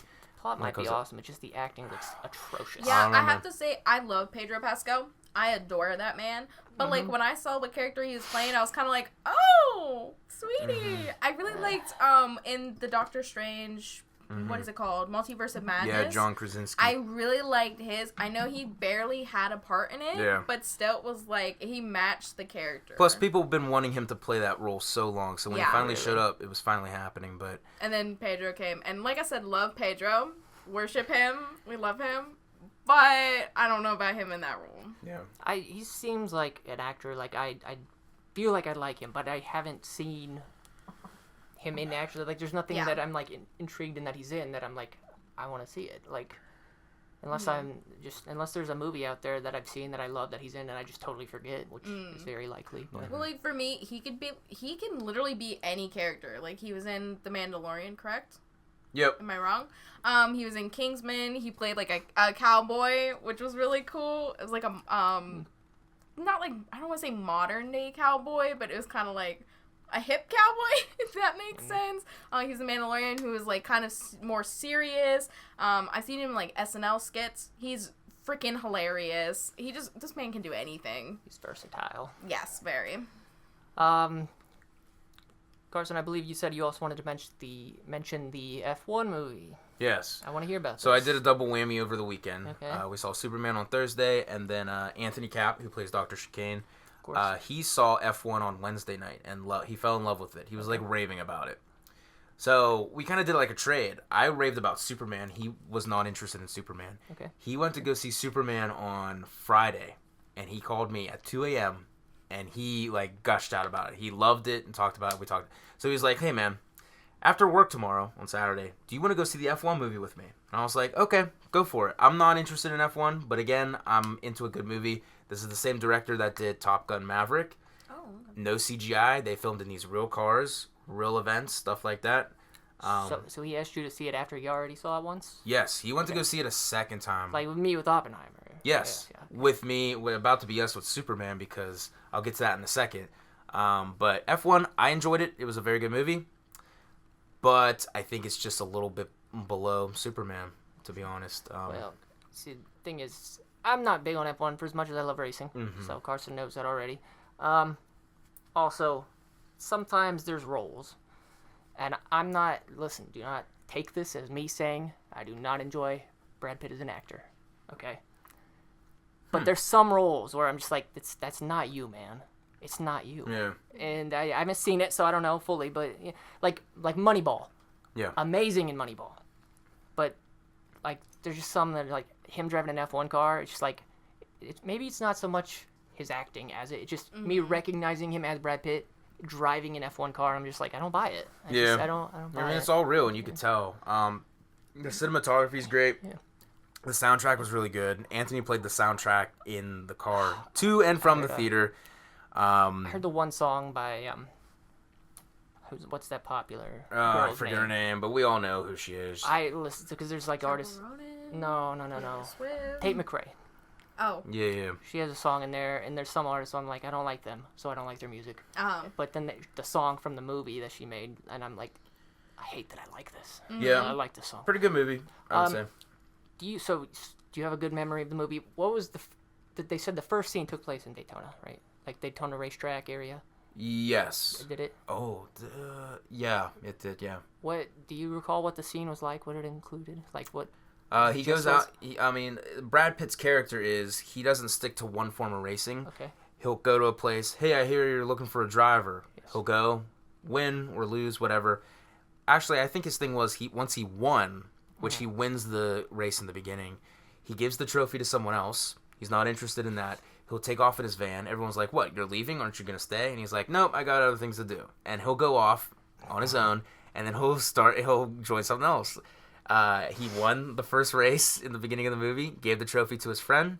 He goes off, he meets his old buddy in a diner, and he has an opportunity for him. He's like, oh, I want you to race an F1, which he has a backstory in doing, and he goes for that. I'm not going to spoil. I guess, do you guys really care? Because we spoiled a bunch of... I was going to say, based on what you're telling me, you're not really selling it for me anymore. Spoiler alert. I'm spoilers for F1. Okay. Yes. He does win the race in F1, okay. and then you think he's going to like break his code of conduct, but he doesn't. He gives the trophy to his teammate. He goes off, and then he joins. The end scene is he pulls up on a beach, and they're doing like buggy racing or something like that, drag racing. And he's like, I hear you're looking for a driver. And they're like, we don't pay much. And he's like, it ain't it. I'm not in it for the money. And then it ends with him driving another form of racing series. So it sounds to me like the movie's entirely pointless. But also, the reason I ask about that though is because at Daytona. All right. Do you remember what he was racing in the first race by chance? Couldn't tell you, man. I'm gonna pull up while I talk. I'm gonna pull up some pictures of some cars. Okay. Tell me if there's a reason I'm asking this. Okay. So I was at every year in January, I go down to the Rolex 24. That's right. Yes. 24-hour endurance race of IMSA. I don't know how many other people are into it, but I am. 2 years ago, we were down there, and on the first night, because it's a 24-hour long race, and if what I'm assuming is correct, this is probably the race he was partaking in, and they do a fireworks show at like 10 o'clock. Oh yeah. So the race itself starts at like 1:20. And ends 1:20 Sunday. Those fireworks were in the movie, by the way. So that's beautiful shot. Exactly. So yes. 10 o'clock they start. Somebody told us that first time we were there 2 years ago that they were going to be filming for something. I don't think anybody had any idea at the time. No one had any idea what was coming, what the movie was for. I do remember some people saying there's speculation about it involving Formula One, so I guess somebody got some leaked info. Wow. But, so, like, this movie comes out however long ago, not that long ago, and then I don't even think twice about it until somebody mentions. I think I was watching the Rolex 24. No, okay, so you know what it was? IMSA, there's only like 12 races a year. And there's a race like maybe a month ago, or whenever this movie came out, Formula One. It's about 3 weeks in. It came out the same day as Last Ride. Right, so 3 weeks in. So it was whatever IMSA race they were doing around that time, and they brought it up on the race, the commentary of the race, talking about it, promoting that the movie's out, and mentioning that they did the filming in Daytona. Attacking microphone? He just bumped the mic, that's what happens. So. With my thumb. We're good. We'll see if we hear that in the final product. But, so yeah, up until like 3-4 weeks ago, I had no idea That is that dope. was what it was for. And they were like, yeah, they did some filming at the Rolex, and I was like, that's what it was. Yeah, Anthony did say on the car ride over that they filmed all the F1 stuff all of last F1 season in 2024. So their fireworks shows. Oh, If you think it looks good at the movie, it is so. Yeah. I mean, I'd probably better than any 4th of July fireworks display I've seen because I only watched the crappy ones. Yeah. I was gonna come down to Pittsburgh and talk to you, Karsen, but we didn't end up going. I didn't get to see my downtown fireworks. I've lived in Pittsburgh all my life, and I've yet to see the downtown fireworks in Pittsburgh. But you know what? Maybe one day. Karsen said, I'm probably not going, and then I said, there is a 0% chance I'm dealing with that Pittsburgh ass traffic. Yeah. So I just went to Grove City and didn't even get there on time. Literally on my road. Still was late somehow. The city page on Facebook posted, fireworks start at 9:45 p.m. Me and my friend hear them start at like 9:30. We hear one, and we're like, all right, well, let's go down. They started early. We'll walk down. We walk down there, probably about halfway done already.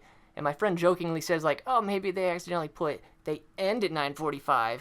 And I was like, that's funny. And then fireworks show ends. He pulls up his phone. He's like, wow, I was right. It was 9:45 on the dot. The show was over. So I don't know who's at fault for that. What a bust. But it's all right because the fireworks kind of suck anyways.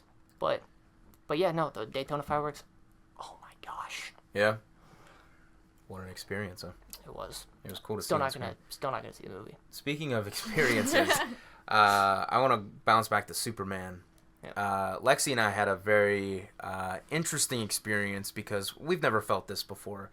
But our friend, who was a producer on The Last Ride, he owns the purple Dodge at JoJo Jazz. We talked about him. Yes. Filmed in his bar. He makes a small little cameo. Dominic Mecchia. He worked on the crew for Superman, and I remember him sending. He sent me pictures last year. They filmed in Cleveland. Cleveland in this movie was Metropolis.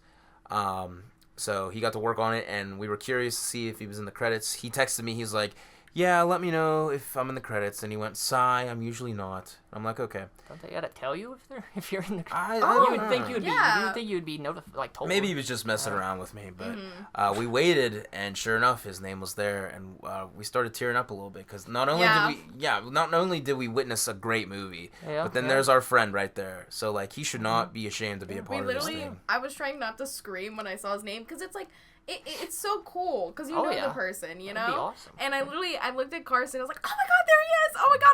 And like, the guy next to me looked over and he just thought we were crazy because we were both basically like fangirling. Because he was over there freaking out about Supergirl showing up. And spoilers for Superman, I guess. There's gonna be spoilers on every episode of this podcast. You just gotta. If we start talking about a movie and you're worried about it, just skip that part. Yep. Even though we'll still probably bring it up randomly. So he's freaking out about that, and we're freaking about our friend who pops up. But you know what? That was great. You weren't the last people in the theater. Oh, everyone stayed. Really? Yeah, every single person. Because it's one of those movies where it's like if it's Marvel or DC or really anything, it could be you have to wait for a scene, and there was. But even like Jurassic World, when we saw that, everyone stayed, even though there wasn't an end credits. Even though there wasn't an end credits scene, it's just like a universal thing now. It's like Marvel started it, and like everyone stays. Sometimes they do like movies where they'll play a beginning of the credits, then do their little scene, and then do the rest of the credits. I think that's called a post-credit scene or whatever. But yeah. I mean, even F1, Anthony and I stayed through the credits just to talk about the movie, and then once it was done, it was like, okay, time to get up. So, there's a interesting thing about F1. Lexi, you might be able to chime into this, but there was a newcomer actor. I've never seen him before. He was Brad Pitt's assistant, or kind of like a kid he worked with, but it was also looking up to Brad Pitt. Really good actor. There's rumors that he's gonna be the next T'Challa or Black Panther because they used his face in the concept art that leaked. So I was like, you know what? If that's his next gig, he's set. But I also want to mention Anthony thought of me when here Lexi's pulling it up. Damison Idris. So Damison. Cool name. Yeah, in the movie, he's like he's working very hard to be there. Of course, he worked very hard, but then also his friend kind of tells him he has like an agent, like a marketing agent that tells him like, hey, you need to do press, you need to make social media accounts and stuff like that. And then he makes a joke about like dating a girl, and he's like, oh really? You need to post that shit. So there was a scene where like the camera showed up, and Brad Pitt hated that. He's not all for the press. He's like, ignore that shit, and he walks away. But then this dude, the young guy, sees all the press, and he's like, yeah, flexing and stuff like that, and he's like pulling. And then Anthony turns to me, he's like, that's you. And I'm like, what do you mean? It's like every time we roll a camera, it's like, hey, let's do this. What's up, everybody? So that was enjoyable to see him. He was a good character. I really liked him. So he has a very bright future ahead. That's the thing about both F1 and Superman. Like, Superman was David Cornsweet, and this is kind of like his big break role. And once you see him in this, you're like, wow, this dude, this is like the next movie star of the future. And then same with this guy in F1. I'm like, we're going to be seeing more of him. Yeah, it's just a shame that you're saying these guys that are all showing up in movies that I will never watch. Yep. Yeah, I don't. Yeah. I guess we'll see. So. Oh, well. I crave originality. I'm tired of this. Yeah, I do have to say that about movies coming out now. It's just kind of like they're recycling things. Yeah. Well, they're reusing. How long have humans been making movies? How many more original ideas can you have? You know, I get it, but... someone made a funny reel. It was like 2060, and you go to a movie theater, and then you get to the front desk, and they're like, hi, would you like a organic movie or a regular movie? And the guy's like, I'll do a, what's a regular movie? And they're like, oh, a regular movie is a movie based, made entirely of AI. Oh, gross. And then he goes, oh, I'll take an organic movie. And then he goes, okay, that'll be $1,000. And he's like, why? And they're like, well, an organic movie takes a lot of people to make, and that became too expensive, so you're paying for everything. And he's like, oh, fine, I'll do a normal movie. And it's like, okay, cool, that'll be $5. And then he goes, would you like it with ads or no ads? Oh my God. And he's like, I'll take it with no ads. And they're like, okay, that'll be $100. He's like, what? And I was like, okay, I'll do with ads. It's like, okay, that'll be $5. He's sitting in the screen, and the movie he's watching is like the smallest thing in the center, and there's like 10 ads going at the same time around. And he's just sitting there like, oh my God. And I'm like, oh my God, what a nightmare. I like. It's so sad if it wasn't true. Yeah. Oh man, it was just funny just having him in the theater and his little movies playing in the center, but there's 10 ads playing at the same time. So that's honestly YouTube right now. Honestly, too, and like every video and like Facebook Reels, they'll have something like very satisfying happening on the left side. It'll be a split screen. And then on the right side, they'll be talking about, like, health or something. Yeah. They do that to get your attention, so your brain listens to what the dude's saying, but you're looking at the guy chop up, like, avocados on the right. Yeah. So it's, like, a weird thing, which is, like, so crazy. It kind of makes us, like... but I guess that's how the brain works. Well, there is a way around the ads on YouTube. There is. No, you know what it is? Pay for them and they... Yeah, there's that, but that's the wrong answer. Uh-huh. Just strictly, exclusively watch ASMR. Oh, no, I can't do that stuff. I cannot do it. Why? I don't know. It's like so... Okay. I had the same conversation with my brother. So. I could do, like, the slime or the clay or something like that. Like weird noises. But, like, I can't do the food. Hearing someone chewing is just so gross. I can't deal with it. Food ASMR is unnatural. It's so gross. I hate it. People like talking. I'm just into just talking. I don't like the talking either. I don't like that they're, like... It's either in my ear. But there's so much. Listen, sometimes it's about like there's so many subcategories of ASMR, and sometimes you just have to. Or then again, some people just don't like it, which I get it. But that's like I before I sleep, that's what I do. That or I listen to Alan Watts, which that's another thing. But yeah, no, they don't put ads in the middle of it because can you just imagine you just listening to calming whispers and just like gentle sounds, and then just. Some of the ads that I've gotten on Liberty YouTube. Bibbity. I've gotten some disturbing ads on YouTube that I'm not even going to bring up on this podcast. I've had some few. No, there's one in particular that I'm like, it had to be a joke. I don't want to talk about it though because I cannot mention it on this podcast. I will mention it to you guys after we're done. Okay, yes, because I'm curious. I have to Before know now. before we wrap it up with the content talk, let's wrap it up with Lexi here real quick. Lexi, just going off real quick, kind of rapid fire questions. What's a few like projects that I had you do that are like very, very memorable, or you had a good time doing, or maybe something that you learned something on? Because we've done a lot. We've done a lot of TikToks, a lot of professional videos, stuff like that. I know the last ride taught me a lot, just because we were like... It was like an actual production. We were running around. It was like Karsen said, there was like fire hosing shots where I was just running around following them with the camera. There was the whole... it's hard to explain how much went into this project. Like all the aspects of filmmaking finally combined into. Yeah, But it it's was like the an actual fast- short film. It's the fast pace, And it was Michael fast-paced, Bay yeah. style. So Yep. Which is great because we were on a fast pace because we were on a time crunch. yeah, So, I the mean, deadline was killing.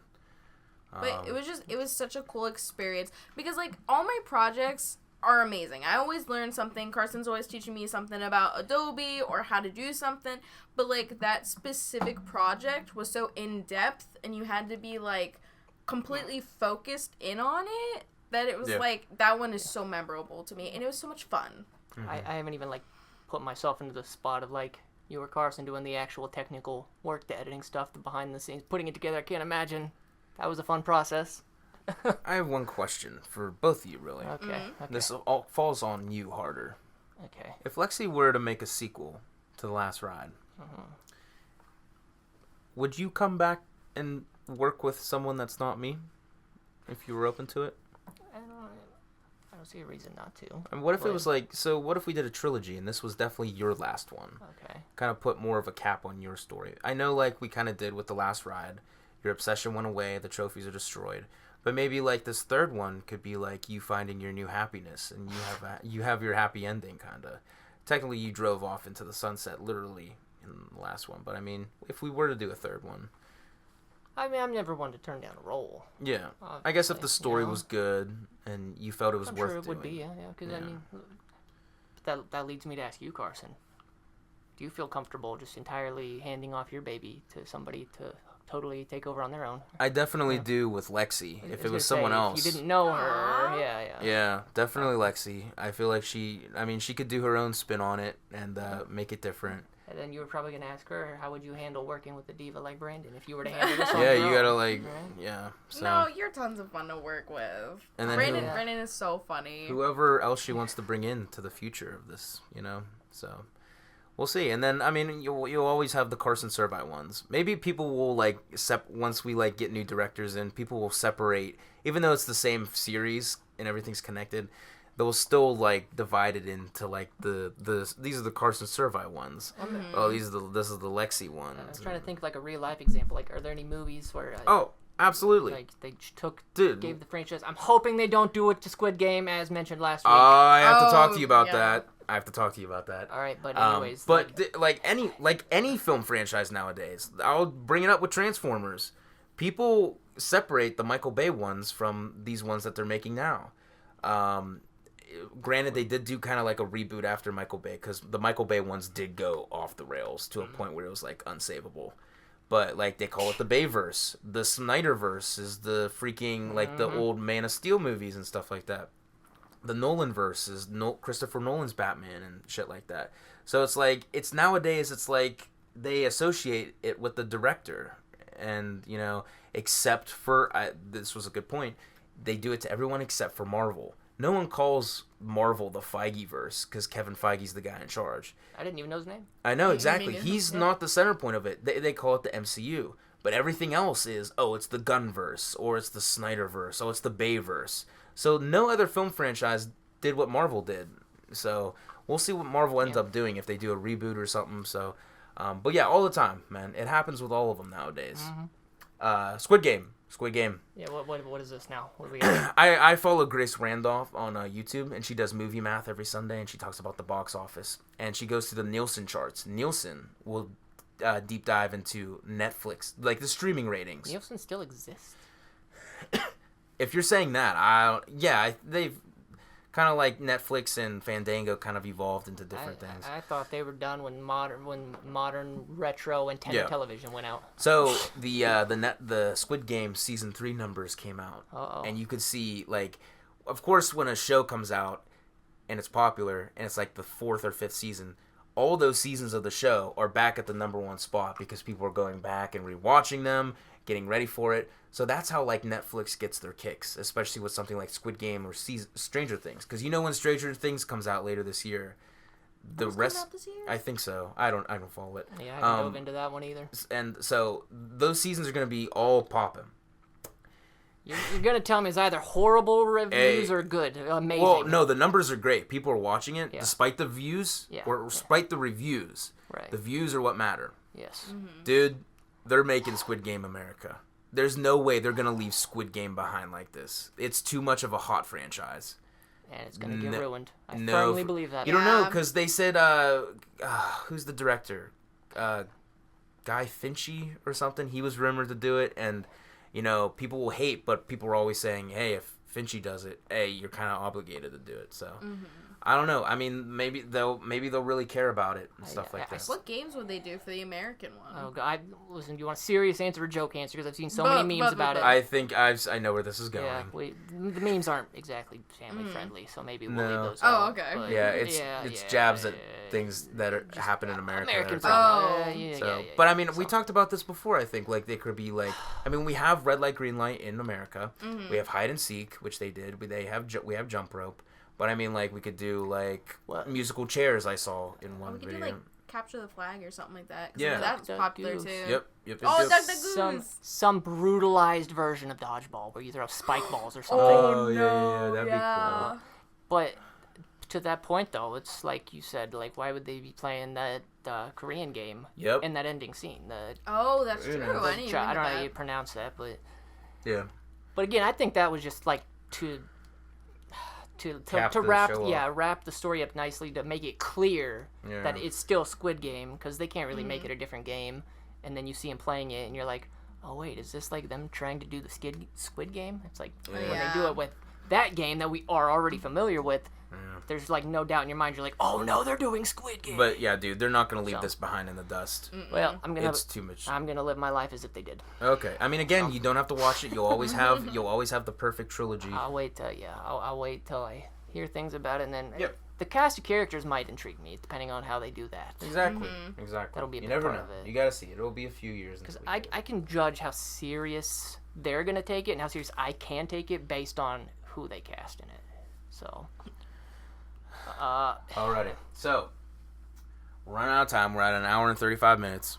I got one rapid fire question that I thought on the way here. Okay. Only because is I know this my rapid answer. fire question or is this your mind game? No, so my mind game thing will have to wait because into another episode. It'll have to because it's a whole thing. I mean, it's a whole. Oh really? It's too in depth the questions. Okay. Not that they're gonna take forever, but it's like if we started now, we maybe finish 2 or 3. 2 or 3 hours. No, 2 or 3 questions.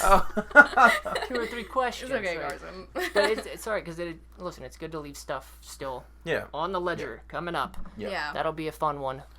Okay. I wish I could tell the viewers the name of these questions so they could like look them up and know what's coming, but I don't want you guys to have any idea whether or not you'll be on. I don't know. Mm-hmm. But Karsen, and I agree. Well, I don't know if you agree, but you should just go in totally blind.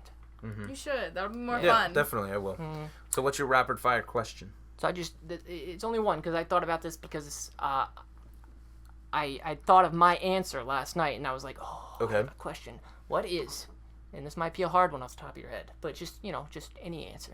But like, what is one thing that just makes you feel truly just like the purest form of joy in your heart? What is like one thing? Just an example of one thing.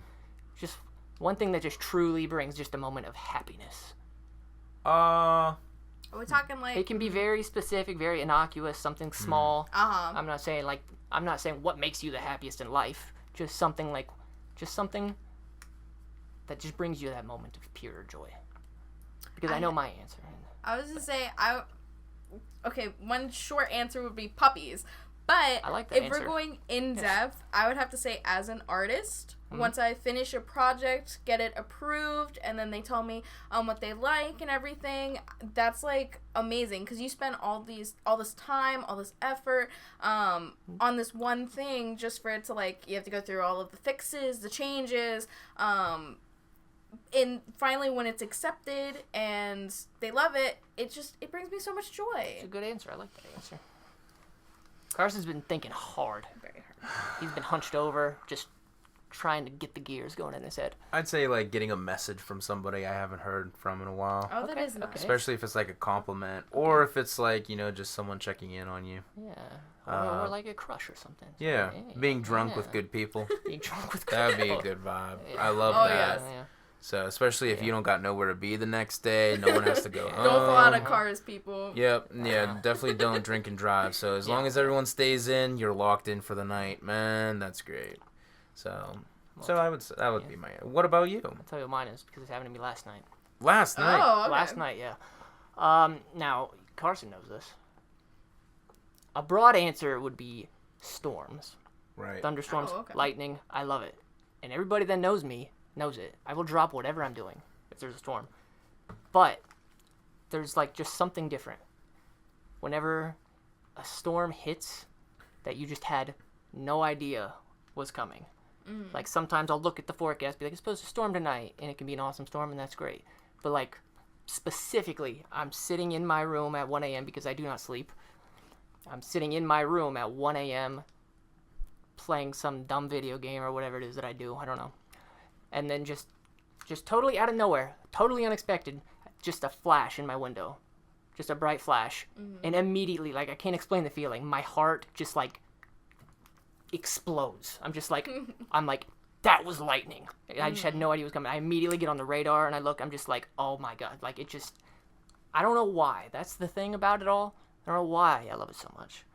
But just, like, yeah, when I see that flash in the window, like, if you were there in the room with me, you would see, like, my jaw actually drops. I'm like, oh!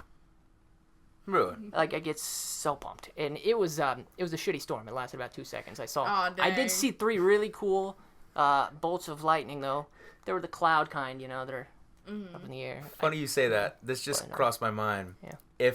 As if the 2023 broadcast night wasn't more of a disaster. Do you remember the storm that hit that night? You couldn't close the front door at 3 Arcade. The wind was blowing so bad. I remember a couple bad storms here. You sent me a video because you were scared to leave your house that Oh day. my gosh. You had to pull off on the side of the road. I get a video of you in the dark, and you're like, and this is exactly what I was worried about. No, it was. I remember this. I remember this whole thing now that you bring it up because the day started. I was leaving, and I did a little pre video on like Snapchat or something I still for have that. you specifically. I'm like, Karsen likes when I do these kind of things, and it's just like a video of like documenting my day before the broadcast and stuff. And then I said something. I'm at Sheets filling up. I'm like, I'm on my way now. I gotta get my vitamin water, my Gain Fuel, maybe a 5-hour energy. I don't know. We are not sponsored. And then I'm like, there's also a chance, weather reports state that there's a significant chance of tornadoes tonight. And I was like, on one hand, I'm pumped, but there's 2 other things that I gotta... Of all days. One, yeah. The playoffs, I can't... That's the one thing that I can't... Like, if I see a big flash of lightning, I can't just drop it and run outside and watch. Like, we're doing this. But also, I gotta drive an hour home, and my car... That's like the whole reason, like, I stopped working here. Yes, because I was I was late every now and then. Yeah. But it was the weather factor. Because in winter, I can't tell you how many times I left here at night after a shift, 2 a.m. Well, it wasn't 2 a.m. yet, but snow started falling. Any amount of snow, I'm fucked. I gotta pull up to the side of the road because my car won't handle it. So if it starts raining really hard, my car will hydroplane if I hit like 25 miles Oh an my hour. gosh. It's terrible. That's how my It's Honda is now. terrible. So that's my other fear when I read like tornadoes. Sometimes I'll be like, if it's that bad, I'm like, all right, I might not make the trip today because I don't want to risk driving and this stuff. But it's the playoff. I can't miss that. Can't miss it. And it did come out to be about as bad as expected. There weren't tornadoes, but the storm was terrifying. And that's saying a lot too when I'm terrified by it, just because of how much I love it. I pulled into the sheets that me and Karsen used to do our after work sheets runs at. I had to stop there because 1, I couldn't see in the rain, and 2, I mean, just the lightning was just terrifying, and I was convinced that I'm going to be driving on the interstate, and there's going to be just a big bolt of lightning, and it's going to light the sky up just enough to see the ominous figure of a tornado in the background. Oh, That's a wow. big fear of mine. Imagine that. I've never man. seen a tornado in person. What a shock. I have. It's scary. Part of me wants to, but part of me is also No. mortified. I constantly have dreams about getting caught in a tornado. That's not fun. Oh, jeez. I have some interesting recurring dreams. Maybe a topic for another day. You have a lot of dreams, not just Karsen, about I do storms. too. No, Not just about there's storms. like 4 or 5 specific recurring ones I have. But... I have a few rapid fire so- questions for Lexi because she wasn't here last time. All right. So just real quick, answer to the best of your ability. Okay. What's your favorite place on Earth? That's a good question. I know, honestly, my house. Yeah. I got That's you. where I spend most of my time. That's where my family is. That's where my puppies are. I love them. But I have to say, if we're talking about, like, out of the house, I love going to Kennywood. Oh. Like, I know that there's a whole bunch of bigger amusement parks, more well-known ones, but, like, I just have so much fun at Kennywood. It's like I've been there ever since I was little. There's so much to do. Karsen used to work there, so he tells me a whole bunch of cool stuff about it, and it's a fun environment. What about aesthetically? Aesthetically? Like the most beautiful place you've seen. Ooh, that's a good question. That's a different, it's a different concept. Okay. I know my pap had a house in Colorado, and over there they have this, like, it's like a trail kind of, and it was really pretty. I mean, it's hot there. There's not too much to see, but, like, just seeing, like, some of the mountains and the sky and everything like that was so pretty. When I did my road trip and we drove through Colorado to California, the first time I saw, like, a snow-capped mountain. Yes. Crazy, because I was like, I've only seen them in pictures. I'm like, wow. And we did get caught in a snowstorm in Colorado in the middle of May. I remember that. So that was fun. Yeah. It wasn't that bad, but still, it was cool. But the snow-capped mountains. Yeah. What else you got, Karsen? What's your number one favorite hobby? My favorite hobby? Yeah. Drawing. Yep, drawing, of course. Yep, watching anime, reading manga. Karsen does not like anime. It's so funny. You really strike me as an anime guy. Oh, you're funny. He's scared of it. Yeah. Absolutely terrified. I'll draw something. He's like, It's just if not you for had me. to pick one anime to sit down and just endure, though. One Piece. Also, why is your top lip sticking to your teeth? Because this is making me grunt like a motherfucker. Anime. What anime would I watch? Well, if None you of had them. to, if somebody said, like, you watch one anime, just one episode of one anime or you die. He would die. I'd die. Pokemon, maybe. Oh, Give God. me a 15, 10 minute. Give me the shortest Pokemon episode ever. Dude, my friend, Randy, the one you know, the road trip guy. Yeah. He uses the Crunchyroll app. Which I do as well, yeah. I don't even know what that is. It's app. It's an anime app. And he has presented me some of the most bizarre shit I've ever heard of in my life. I don't know if he watches it, and I'm not. There's again no judgment here. Mm-hmm. But he's like I found this crazy anime, and it's just like a super intense. It's like all of the action of like a Naruto, like the fight scenes and the drama in it, but it's men's volleyball. Haikyuu. Is that Haikyuu? I love Haikyuu. It's so good. So it's literally like hyped up volleyball. That is literally the definition of it. I was joking with him. I said I'm like, do they have other anime sports? And he was like, oh yeah, they have all of them. There's I can go on a there's tangent. a basketball one. Kuroko no Basket. Like, I could imagine the basketball one is insane. It is. It's so cool. They kind of make the characters look like they're Super Saiyan. You know what I mean? Because they go into like sports mode. It's crazy. And as somebody that played sports, I mean, the drama you feel in the heat of a sports battle. Yeah. Yep. I've never imagined it being replicated via anime, but I can see how it could be done. It's so cool. It makes it look like a superpower. It's just such a bizarre... Karsen has had the straightest face this whole entire time. He literally hates this topic. I'm literally shutting down as we speak, man. Okay. Lexi, what's your number one thing about working at Three Rivers Karting Entertainment Park? I love the people. Everyone is so friendly and nice. We're kind of like a family. I told Karsen this. Just because we get along so well and we help each other so much. Like, for example, if someone's sick, we instantly have someone, like, take that place for them. It's like, we all have each other's backs. Like, even if there's, like, rude people or there's something that we genuinely are just struggling with, like, someone's always there to step up, which I appreciate. There's always somebody here to partake in shenanigans with. Yes. As crazy as those shenanigans may be. Who's the number one suspect for shenanigans? Karsen. I don't know. I'd have to think about every person and carefully go through in my head. Anthony Cap one time, I was like, dude, he is up there. Anthony, no, listen, Anthony Cap was like, I was like, man, what other reason would you be working here besides doing shit with me? Because he was on my marketing team at the time, but I was like, what other reason would you be working here? Like, is there another? He was like, you're not the only great thing about this place. I'm like, okay, go ahead, name another one. And people at home, you can't see the face I'm making, but he literally just, like, he thinks for a second, he opens his mouth, and he goes, oh. And I'm like, exactly. I mean, I'm sure there's other things that he just couldn't think of it in the moment. But, you know. Anthony is like a walking cartoon character. Like, anything that could happen to this man happens. Yeah. It's so funny. Yeah. Tell him about the clown story. Okay, so this was... Oh, boy. We were cleaning up from Carts in the Dark. We were putting away these gigantic animatronics. We have to take them down the steep steps down to the basement. Which I've never seen, by the way. Right, maybe It's one terrifying. day. So we have this gigantic clown archway, and we have to get up on ladders and take them apart piece by piece. And this is like a 3-person job, because this thing is huge. So Anthony's behind this thing. We're taking the arms off, and I'm in front of it. So I'm holding the arms. He's behind its back, and he's undoing it. And he's working through the clothes of the clown. So I can't see Anthony. And he's like, okay, it's about to detach. So everyone get into place and hold it. So I'm holding my arms up. And I'm holding this big metal bar that's the support for his arm. And I feel like this gushy, warm thing, like in the mechanism of the clown. I'm like, why is this thing warm? It hasn't been turned on in weeks. And I'm like, why is it gushy? So he's like struggling to get this thing undone. He's like, ugh, ugh. And we're like, okay, he's getting there. Come on, Anthony, hurry up. And I'm like, as I'm standing there, I'm like, what is this gushy thing? So I decide to, like, investigate with my hand, and I decide to, like, squeeze it and, like, twist it. And I'm like, what is this? And I'm, like, twisting and I just hear Anthony go, my fingers. I'm telling you, bro, JoJo died laughing. I almost fell backwards on my ladder.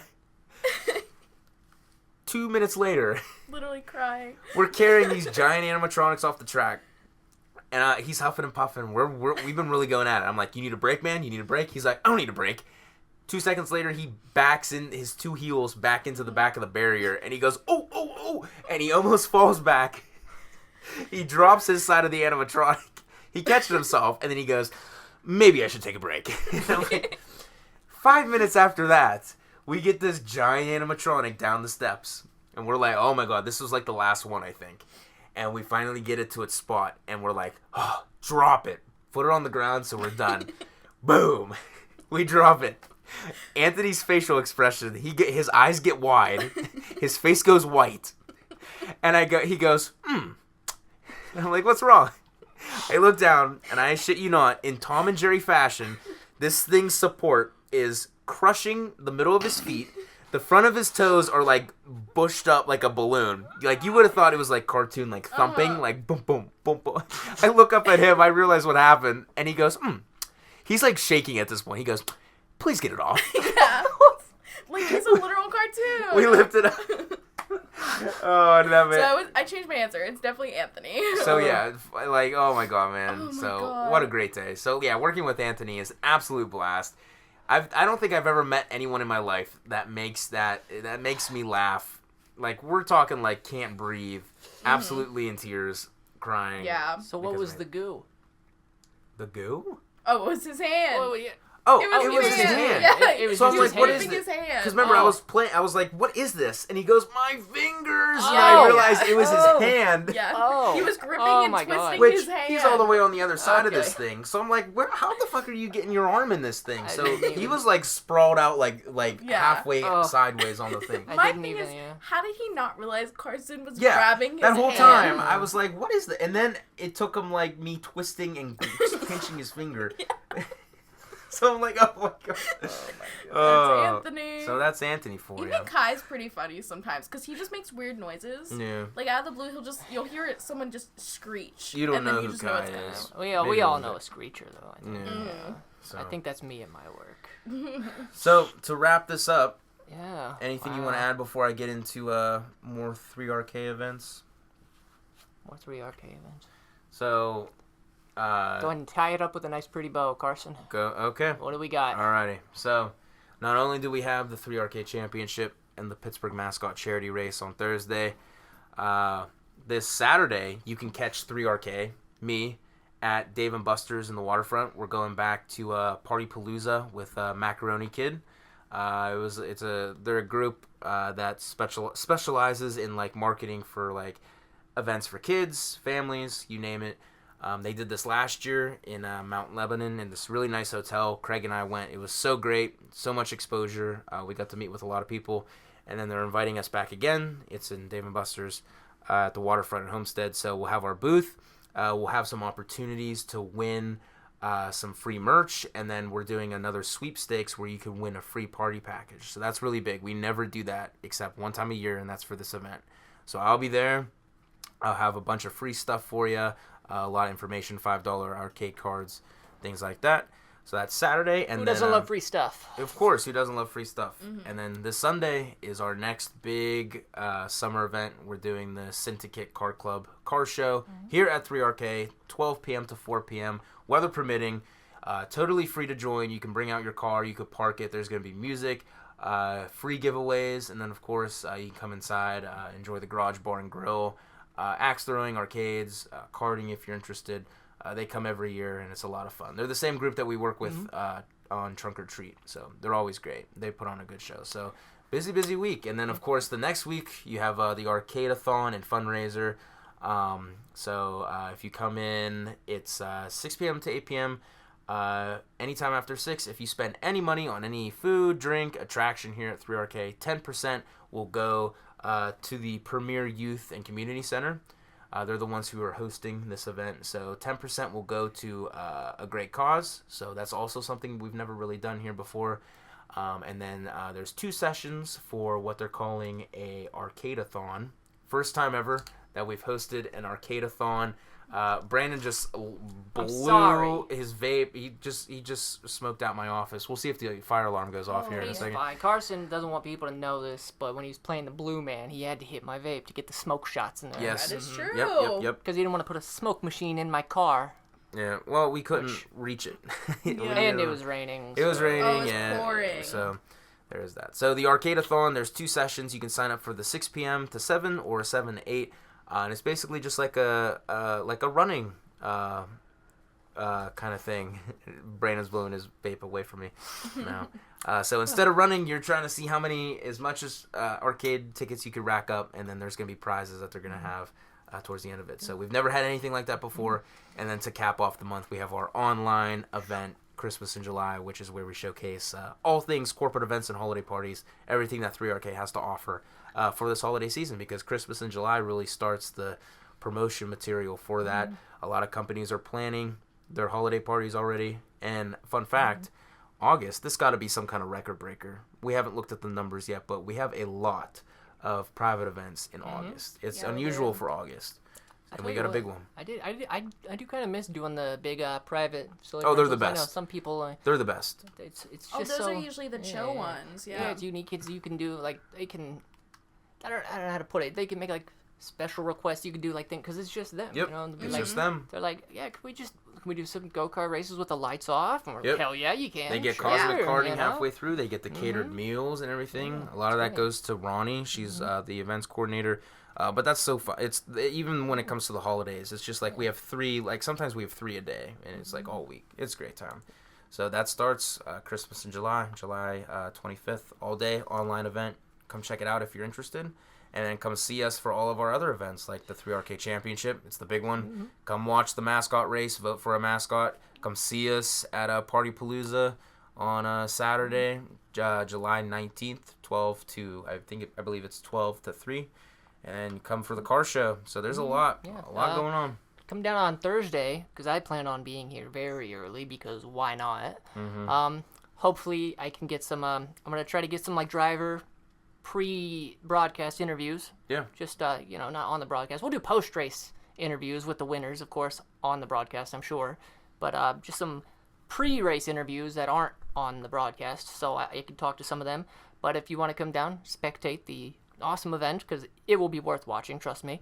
But also maybe get to be a part of a fan interview. I don't know. Absolutely. You're a part of 3RK history. Exactly. You never know what's going to go down. It's going to be engraved in our history forever. We always get the driver's perspective. We want to get the fan's perspective too. Yeah, absolutely. Maybe you can get some mascot interviews too. Oh, I mean, yeah, they have to be video interviews, I suppose. Yeah, but we'll see. That'll be cool to see you interact with some of them. So, Lexi, thank you. Thank you for joining us. Thank you for having me. Alrighty. Anything else you want to add before we wrap it up? I really hope this mic is the one. I hope so. We'll find out.